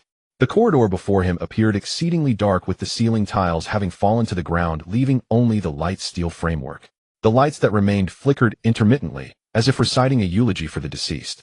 A gust of cold wind swept through, bringing with it the stench of blood and rotting corpses mingled with the unique medicinal odors of the hospital. The walls, the floor, the escalators, and the ceiling were all stained with blood and scattered body parts. The entire hospital resembled a scene of carnage. After 10 years of apocalypse, Suyu had long since grown accustomed to such scenes. Despite the gathering of over 1,000 zombies, Suyu's observation skills had improved with the aid of his silver bird claws. Every step he took was meticulously calculated, allowing him to evade the gaze of the zombie patrols. Ding! Card scan successfully. Suyu had slowly made his way into a nearby narrow alley which led to the imaging center on the first floor. This area belonged to a high-radiation zone, and the examination rooms within were exceptionally sturdy. Compared to the broken doors and windows of the security room, this place was more suitable for Suyu's performance. Even in a war of attrition, he could still fight back. Suyu quickly grasped the situation inside and outside the imaging hall, observing several zombies pacing back and forth in the waiting area of the imaging center. In the restroom, a few timid survivors were hiding. Inside the imaging center, there was an air of death, with hardly any living creatures in sight. What truly attracted Suyu was the powerful aura emanating from the depths of the center. Could he be this lucky? Was the final boss hiding here? For now, he just needed to deal with the zombies in the hall to gain access to the inner center. Suyu crouched down, moving forward cautiously. 10. The number posed a challenge for Suyu. These zombies had varying levels of strength, yet they moved. If one of them was attacked, all the zombies would lock onto the attacker and swarm them. For an ordinary person, facing one alone would require all their strength. Without an advantage in numbers, facing 10 was no different from seeking death. Even someone as strong as Suyu would find it challenging if armed only with melee weapons. In the absence of skills, he would also keep his distance. At this moment, the advantage of ranged weapons was about to reveal itself. However, 10 was nearly the limit of what Suyu could handle. After 3 turns, Suyu had completely familiarized himself with the patrol routes of the zombie squad. At that moment, he held his breath. When they reached the farthest point, the lead level 3 zombie turned its head. It was precisely pierced through the skull by a hidden arrow from 30 meters away. The head exploded instantly. The zombie barely had time to react before it swayed twice and collapsed to the ground. The other zombies turned their heads in unison, 9 pairs of eyes fixating on Suyu. In an instant, the sounds of running and roaring echoed throughout the hall. He had to act quickly, otherwise he might attract more zombies. Suyu continued shooting arrows, achieving double kills. Triple kills. After a massacre, the remaining zombies had already closed in on Suyu. However, Suyu's positioning was also incredibly strategic. He stood at the end of the aisle between the waiting area chairs in the hall. Although the hall appeared spacious, the aisle itself was narrow. With corpses lying haphazardly on the ground, it felt even more cramped. The zombies, clearly lacking in intelligence, understood only the shortest distance between 2 points. They lined up very cooperatively. Waiting for them was an arrow shimmering with a purplish red glow, the arrow of judgment. After leveling up to level 4, Suyu allocated his attribute points to strength. His strength now reached 32 points, an overwhelming advantage against zombies, with physical attributes not exceeding 20 points. The arrow pierced through 5 zombies, achieving a legendary shot. Like a line of dominoes, they all fell before Suyu's eyes. The remaining 2 zombies, stepping over their fallen companions, opened their gaping jaws. One from above and one from below lunged at Suyu, seemingly impossible to evade. Suyu stood firm like a mountain. The last arrow had long been waiting. The arrow shot directly through the mouth of the zombie in front, and then through the mouth of the one behind it. A two-for-one deal. The powerful recoil perfectly countered the zombie's charge in midair. The 2 zombies toppled to the ground, instinctively trying to make a sound. Yet they found their throats filled with blood and brain matter. Hearing the rhythmic footsteps and roars behind him, this place was evidently not suitable for lingering. Suyu had no time to examine his surroundings and quickly stashed the spoils of war he had just acquired into his wristband. Then he scanned his card and entered the inner imaging center. The whole process took less than 30 seconds. You could say it was fast. Shortly after, Su Yu left two survivors hiding in the restroom of the imaging center. They watched the entire process in awe, their mouths agape. The two had previously bet on whether Su Yu could last 30 seconds against the zombies. To their surprise, the zombies that had been rampaging in the hall seemed like paper dolls in his hands. Vocal. It really was less than 30 seconds. It turns out this big guy won. But this big guy's personal information seems to be a question mark. He must have something we don't know about. How does this big guy compare to Lone Wolf? I stand with Lone Wolf. SS level talent. Sounds impressive. I think this big guy is stronger, taking on 10 without even moving his feet. Bro, look. He didn't notice the treasure chest he's leaving. One person shouted excitedly. They were too astonished by Su Yu's strength to appreciate it, as they now had a new target. The two rushed eagerly to a corner of the hall where a treasure chest emanated a blue glow. Hee little brother, this must be the treasure chest the order mentioned. Absolutely bro, it wasn't here before. What do you think is inside this treasure chest? I bet it's supplies. I guess it's weapons. How could it be empty? As they spoke, the two had already opened the chest, which was utterly empty. I don't believe it, the order wouldn't lie. The little brother, disbelieving, stretched half of his body into the chest. Snap! The lid of the chest slammed shut, slicing the little brother's body in half. The severed hand fell onto his companion, splattering blood all over him. Help! The treasure chest is killing people. The survivor's eyes widened in terror, clearly shocked by the imminent death so close at hand. He collapsed to the ground, crawling backward while frantically calling for help. This movement immediately attracted the zombies outside the hall. In an instant, they were torn to shreds by the swarm of zombies. Su Yu, situated within the center, noticed everything that had just transpired in the hall and calmly remarked, "What a foolish design. Ridiculous. With the enhancement of the Silverbird Claw, how could Su Yu possibly fail to detect this treasure chest?" Little did he know that in the apocalypse, ordinary chests are dropped after the death of a boss-level zombie. The spoils within chests of this kind were quite generous. Although a considerable number of wild chests existed, 99% appeared in the form of mimic chests. These mimic chests were not only thick-skinned and durable, but also yielded nothing at all. And they called this a boon. It was nothing but sheer malice from the order. Mimic chests imitated the appearance of real chests, but there were still differences in their external form. Subsequently, the Wild Treasure Chest Identification Guide spread among the survivors. The order also engaged in a battle of wits with the survivors, constantly refining their counterfeit craftsmanship. But since it was only the second day since the apocalypse began, the forgery quality was still pitifully low. In Su Yu's eyes, this chest was like a construction site old man suddenly unearthing a freshly dug crystal Ultraman from the Warring States period. Even a second glance would be an insult to one's intelligence. It didn't even qualify as a low-quality replica. It was obviously fake at first sight. Su Yu surveyed the imaging center, which had been trashed beyond recognition. Clearly several fierce battles had taken place here. After darting into the nearest office, Su Yu pulled a blue potion from his wristband. The arrow of punishment he had just used was already the fourth one today. At this moment, his energy value had been drained by more than half. Energy potion, common grade, consumable. Instantly restores 10 energy value, then restores 2 energy value per minute for the next 10 minutes. Effects of the same type of potion only apply once. This was the so-called Little Blue Bottle of the Apocalypse, an energy potion. It was the lowest grade energy potion, restoring 30 energy over 10 minutes. But such items were sold in limited quantities in the shop, priced at 50 gold coins and long monopolized by scalpers. On the black market, it could even sell for 100 gold coins. He downed it in one gulp, and Su Yu felt his entire energy recover considerably. While his energy was recovering, Su Yu finally had time to inspect his latest gains: 1 level 3 zombies, 6 level 2 zombies, and 3 level 1 zombies. They had given him a total of 150 experience points, 15 gold coins, and 10 points. With a total of 11 points, he had instantly entered the leaderboard and ranked 4th. However, that was not important. Su Yu rummaged through his wristband for the spoils he had just obtained. 2 capsules. 4 capsules actually dropped. A small red bottle, a decoy pot. That's it. Is this the drop rate of a hidden dungeon? Come on, order. Although the drop rate of hidden dungeons was slightly boosted for an ordinary person, being able to harvest so much at once would have made them kneel down and thank the order for their grace. But Su Yu, with his maxed out luck, could hardly muster any interest. As for supply capsules, he had already obtained 7 or 8 on the way from the residential area to the hospital. There was everything one could wish for Chinese and Western cuisine, beverages, snacks, and fruits. He had also collected quite a few various consumable items. Finally, from the corner of his wristband, Su Yu spotted a necklace emitting a blue glow. Is this the necklace? And a fine grade one at that. Blessed by luck. Isn't this more thrilling than 3 golds in a 10 pull? Sorry, I was too loud just now. Necklaces had the lowest drop rate among all equipment. They were rare because besides boosting attributes, they always came with an active skill, and one that dealt damage. Chain of Sacred Arrows fine-grade equipment. The ranger poured the power of ancient times into this necklace, a relic, meant only to cleanse the world of all darkness. Attributes: Strength 3, Spirit 2, Constitution 2, Agility 3.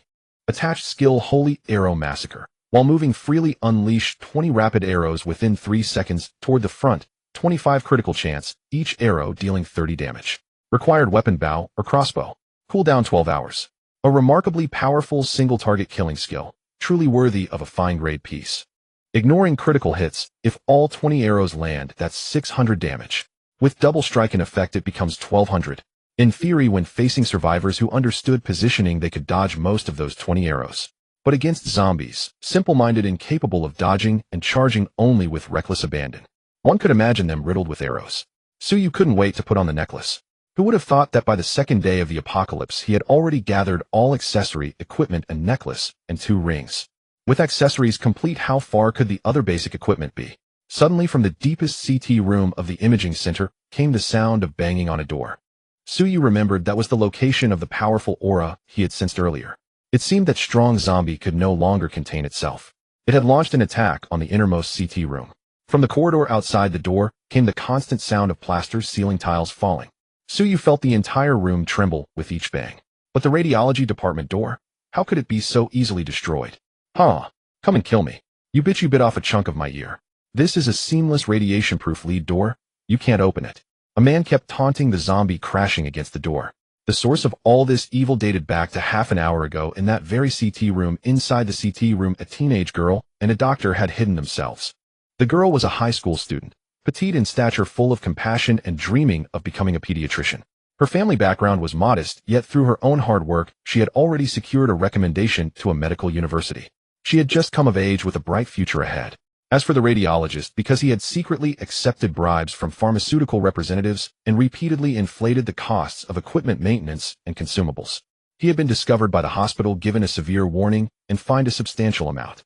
Without that illicit income, the nurse he had been having an affair with also cut all ties with him. Darkness seemed to be all that awaited him. The apocalypse had come. Times had changed. A man and a woman alone together had spent a whole day and night in the CT room, now both tired and hungry. They had barely survived the horrors of the previous night and thought their luck would improve. But ever since the order turned this place into a dungeon, more and more zombies had gathered around. The girl stared helplessly at the zombies outside the observation window, constantly baring their teeth at them. Little did she know that in the apocalypse the real danger was not the zombies, but human beings. Dr. Uncle, what do we do? Are we going to die here? Didn't they say a powerful person came? Maybe they can save me. Dr. Uncle, I'm so lucky to have met you. I don't know how to thank you. Thank me. Haha. Then use your body to thank me. Through the small window, the doctor witnessed his former colleagues slaughtering each other. A wave of immense satisfaction washed over him. Serves you right for tattling on me. The girl before him, looking so innocent and naive, finally made him drop all pretense. At this moment, even if he killed this little girl, he wouldn't face the slightest punishment. Why not have some fun first? The girl was terrified. Uncle, please let me go. I'm on my period.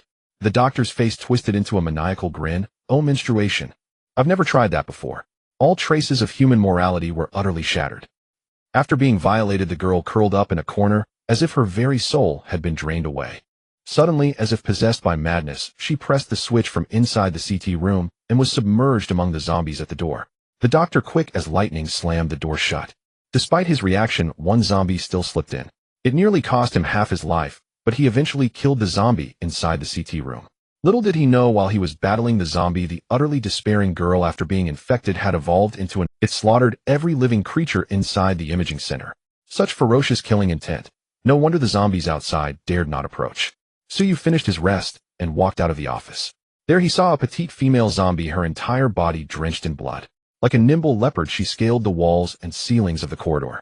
Using rebounding force, she slammed into the CT room door again and again. The door was slightly deformed, but the surrounding doorframe was already starting to smoke. It wouldn't be long before the elite zombie smashed it to pieces from the frame. The man inside the CT room also sensed something amiss. His bluster died away. Talent, vengeful spirit. Although the body had died, the corrupted soul remained, its desire for revenge surpassing everything. When fighting its enemy, all damage is increased by 100. Compared to Suyue, its strength was 7 points lower, but its agility was a full 9 points higher. However, that spirit stat of 0 was glaringly conspicuous. Spirit 0. Heaven knows what she went through before becoming a zombie. Suyu appeared silently, not attracting the elite zombie's attention. He drew his war bow, and just as the door shattered, a purplered phantom arrow struck the elite zombie's head. Though punishment arrow could deal considerable damage to common zombies, it was far from enough for an elite zombie. But Suyu's second arrow was already speeding and hitting the zombie's left shoulder. Sensing the threat of death, the elite zombie finally released the trembling man in the CT room. Then in an extremely eerie posture, it twisted its face with eyes rolled back. Then from its drooling mouth, it let out a chilling scream. Accompanied by convulsions, its body seemed to move beyond its own control. At incredible speed, it zigzagged down the corridor, charging at Suyu. Suyu knocked an arrow and predicted the elite zombie's movement. Just as the arrow tip touched the zombie, its body twisted weirdly, and the arrow grazed past its shoulder. Such speed! Suyu exclaimed. But if I force you into the air, how will you dodge? Another arrow shot toward the elite zombie's abdomen. Unexpectedly, the elite zombie let out a terrified scream. He had intended to seamlessly follow up with Sacred Arrow Massacre, but the scream disrupted his rhythm. Like a startled bird, the elite zombie plunged into the ceiling panels and vanished. Rapid footsteps echoed from above the ceiling, making it exceedingly difficult to shoot it. Suyu knew that the elite zombie's primary target at this moment was not himself. After all, elite zombies that could awaken talents were extremely rare. In his past life, Suyu had killed at least several thousand elite zombies. Vengeful heart. It seemed that the blustering man in the CT room was its enemy. The man hiding in the shadows witnessed Suyu's power. Seeing Suyu walking straight toward the CT room, the man immediately came forward. Little brother, I'm a doctor here. I know this place well.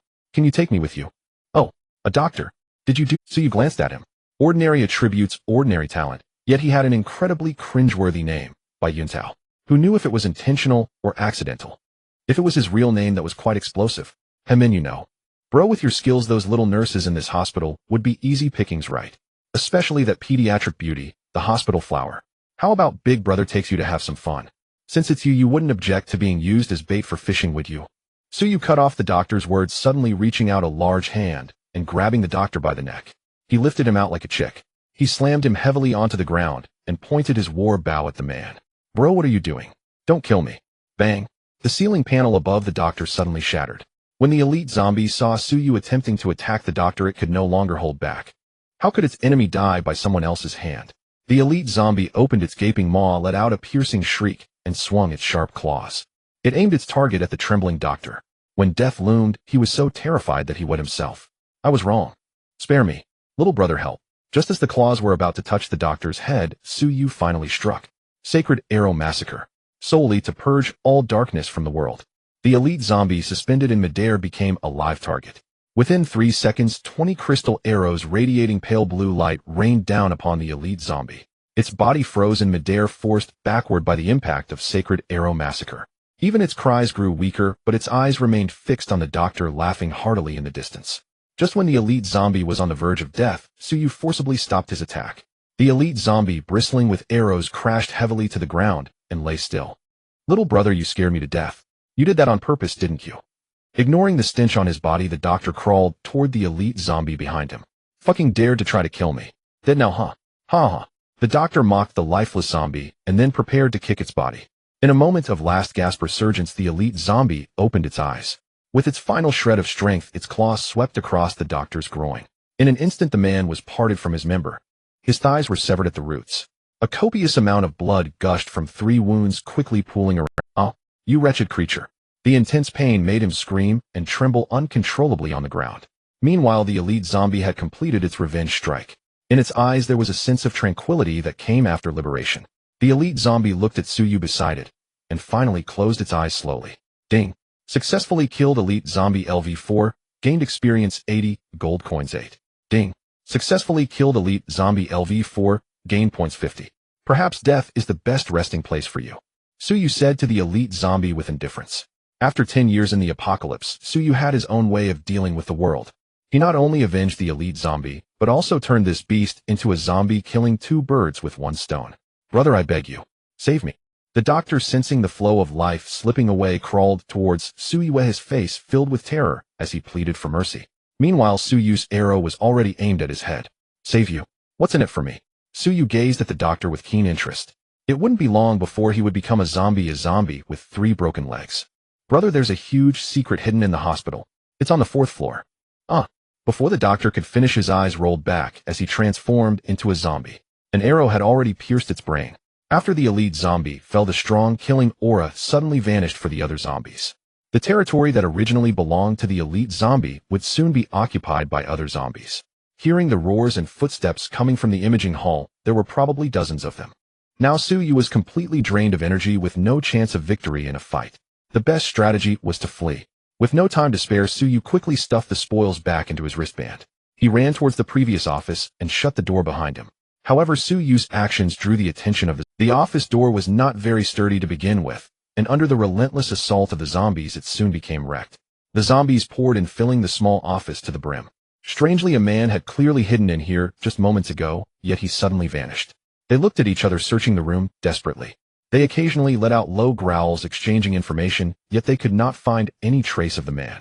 Bang! Over 300 years ago, an apple hit Newton on the head, leading to the discovery of gravity. Today, a plaster ceiling panel fell on a zombie's head, yet it discovered nothing. They could never imagine that the elite zombie had inspired Su Yu.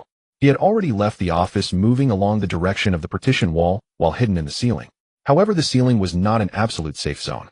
Many ceiling panels had been severely damaged when the apocalypse struck, posing a risk of collapse at any moment. What Su Yu did not know was that after his battle just now, his points had reached 62. Currently, he led the second place by 35 points with a clear gap. He was far ahead. Outside the emergency hall, Lin Maorong's team had unexpectedly uncovered a material capsule, a not-so-sweet sugar cane.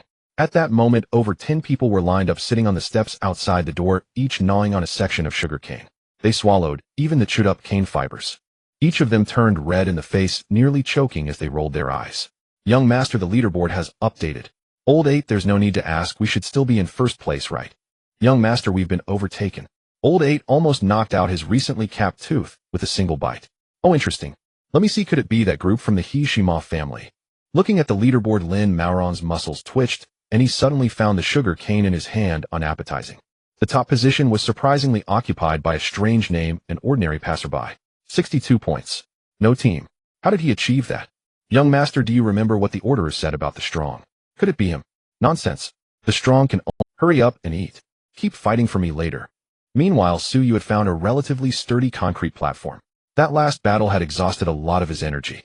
He was devouring a delicious fried meat dish, sipping kvass, and occasionally letting out loud belches. Each belch attracted the zombies in the office. They looked around, but could not spot Su Yue, who was hidden behind a pillar.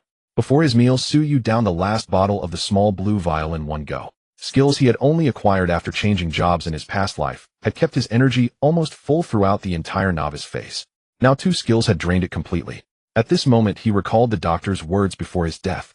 It is said that a dying person's words are kind, but he wondered if it was true. A secret. The 4th floor. In this apocalypse, what was the point of keeping secrets? How much could they be worth? However, this only piqued Su Yu's interest. Whatever, he was going to fight his way up anyway. After a hearty meal, Su Yu took out his recent gains. A capsule which he couldn't be bothered to inspect, he directly pocketed. Next was an ancient and exquisite key. Universal key. Well done. Universal key, excellent grade consumable. The king of locks in Yokohama, there's no lock it cannot open. After use, it can unlock locks or mechanisms below the excellent grade. This item is quite useful for exploring hidden dungeons and activating secret mechanisms. How many of these can I get? Su Yu took out the last piece of equipment. Fine quality shoes. Su Yu almost burst out laughing. But when he saw that iconic red color, his smile vanished instantly. How could it be this? The flashy red leather emitted a unique blue glow of fine quality equipment. On the side of the shoes, 2 round steel tubes resembled a pair of missiles firing backward. They were the super rocket boots, mockingly referred to as Russian roulette. Super rocket boots, fine quality equipment. Essential for fleeing, chasing, or looting. As they say, they leave without a shadow and kill from miles away without leaving a trace. They occasionally experience minor malfunctions, but that's not important. Attributes: Constitution 5, Agility 5, increases movement speed by 10. Usage: here comes the little flying stick, consumes a certain amount of energy to activate the rocket boots, greatly increasing speed within 3 seconds. Cooldown 10 minutes. It looks quite good, right? But in reality, it lacks the quality of the German Europa. What a troublesome item. A malfunction rate as high as 16. Every activation is a gamble with your life. Sometimes they explode outright, leading to immediate demise. Other times, once activated, they won't stop. The most outrageous cases involve people being launched into the air and crashing down into a mess. Despite his mouth full of complaints, Su Yu was still honest enough to take off his sneakers. The skill was a scam, so he simply chose not to use it. Constitution 5, Agility 5, increases movement speed by 10. Isn't that a sweet deal? After putting on the shoes, he felt his entire body become lighter. However, a grown man wearing a pair of red leather shoes. It was like a goat farting on a sheep, both stylish and flashy. In the apocalypse, the wearable equipment besides accessories. There are also basic equipment and special equipment. Basic equipment includes weapons and armor. As for weapons, they go without saying. Armor is divided into 6 parts: head, chest, leg, shoulder, gauntlets, and shoes. Besides increasing basic attributes, the aforementioned equipment also comes with additional attributes as their quality increases. Additionally, there is a category of special equipment such as glasses, capes, fishing rods, etc. They do not increase basic attributes, but provide some special effects. For example, night vision, reducing threat level, etc. After changing into new equipment, Su Yu checked his personal information: name, Du Lang, an unremarkable passerby, level 4. Basic attributes: strength 35, spirit 17, constitution 32, agility 26. Luck 9, storage 1 cubic meter. Equipment: Huaxia War Bow, ring of vitality, ring of energy, holy arrow, necklace, super rocket boots. Main talent: Plundering Hand, SS grade. Secondary talents: maxed luck grade, disguise mask grade, double strikes grade. Skill bar: Seizism 14, holy arrow, massacre, cooldown, rejuvenation, punishment arrow. Here comes the little flying stick. These attributes were truly terrifying. So you could hardly believe it. This was even higher than when he had completed his class change at level 10 back then. 5 pieces of equipment and 5 skills, equally luxurious. Throughout the entire Xingqing, and even all of Huaxiao, no one could have reached such a level on the second day of the apocalypse. The most terrifying part was the talents Su Yu had plundered so far. You see, the awakening probability of its grade talent was only 1 in a million. Closing the attribute panel, Su Yu glanced at the vast number of zombies still wandering in the office. He hadn't expected that after so long these zombies would still be relentless. A flash of inspiration. He had an idea. His gaze fell upon a jar inside his wristband. Enemy luring pot, common consumable. Consumes a small amount of energy. Throw the enemy luring pot to attract the attention of humanoid zombies within a 10-meter range, lasting 1 minute. It disappears upon taking damage. You see, this thing had a fatal attraction for zombies. Even zombies that were clustered together would abandon their companions for the enemy luring pot. He just needed to make good use of the maximum range of the enemy luring pot. He would lure the zombies crammed in the office out one by one and take them down individually. No sooner said than done. Su Yu leaped lightly into the corridor, his feet gently stepping on the corpses of zombies without making a sound. Then he took out the enemy luring pot and placed it on the ground. It was exactly 10 meters away from the office door. The zombie at the door, which had been listless, suddenly lit up and became extremely excited. That zombie was the first to run out, staring at the enemy luring pot with an incredibly greedy gaze. It stopped making sounds and rushed out like a madman, pouncing on the pot. The moment it was about to touch the enemy luring pot, an arrow shot through its head. Ding. Successfully killed. A LV2 zombie, gained 20 experience, 2 gold coins. Ding. Successfully killed. A LV2 zombie, gained 1 point. Su Yu stretched out his leg and kicked the enemy luring pot half an inch forward. Another zombie ran out. And so system notifications of kills and points kept ringing in his ears. Within the 1-minute duration of the enemy luring pot, dozens of messages flooded the screen. 27 points in hand. By now the ground was piled with zombie corpses. Su Yu felt like the war bow in his hand was about to smoke from overuse. Done, collect the loot, then move to another spot and continue. Su Yu repeated the same trick, avoiding the groups of people on the 1st and 2nd floors, and moved around the hospital like a gorilla, striking and then disappearing. 3rd floor, ENT department, 32 points. Stairwell between 3rd and 4th floors, 23 points. 4th floor, neurosurgery, 19 points. While killing zombies, Su Yu also tried to find the secret the doctor had mentioned before dying. However, on the 4th floor, he found nothing unusual. Nevertheless, through his persistent efforts, his level finally rose to 5. At this point, since Su Yu was 3 levels above the zombies, he could no longer gain any rewards except for points. Checking the time, it was almost 1800 in the evening. 168 points, far ahead. Seeing that less than an hour was left, Su Yu decided to stop. This method was good, but it was a bit hard on the hands. After the whole ordeal, Su Yu felt like his arms weren't his own. His energy and stamina were almost completely drained, and even his wristband was stuffed full. The urgent matter was to find a safe shelter quickly. He would continue at 6 tomorrow morning. On the 2nd floor, in the obstetrics and gynecology department, Lin Maorong's team arrived. They decided to make this place their hiding spot for the night. Laoba, take a look at the leaderboard. Read out the name and points of the number 1 rank for me. Lin Maorong stared at his wristband in disbelief, rubbing his eyes, thinking he was seeing things. Young master, it's an unremarkable passerby, 168 points. Lao Ba reminded in a low voice. What about our score and ranking? Lin Maorong's face turned extremely grim. They have been killing zombies. Young master, we have 68 points, ranked third. Illusion, it must be an illusion. Order enforcer, I want to report someone for cheating. Young master, what about tonight's arrangements? You take turns guarding. Tomorrow head straight to the 4th floor. Don't forget we're here on young master Baishi's mission. Yes. Seeing that the young master was still furious, Lao Ba quickly withdrew. Lin Maorong's face was livid as he paced back and forth in the office. Suddenly he heard the sound of 2 women arguing in the next room. Seeing Lin Maorong enter, Wan Xinran grabbed his arm. Honey, you be the judge which one of us is prettier. Whoever is prettier gets to accompany you tonight. Lin Maorong's eyes went wide. Wan Xinran had somehow found a uniform. She wore a doctor's uniform with an open front underneath, which was a bright red lace lingerie. On the bottom, she had a gray miniskirt that barely covered her, but paired with black stockings torn with 2 or 3 holes. She wore glasses and held a stethoscope, her face full of seduction. Young Master Lin, you better speak. Care, fully. Otherwise, they'll have to give you an injection. Following the sound, he saw Miao Huan, who was even bolder in her attire. She wore a pink nurse outfit, her full chest clearly unencumbered.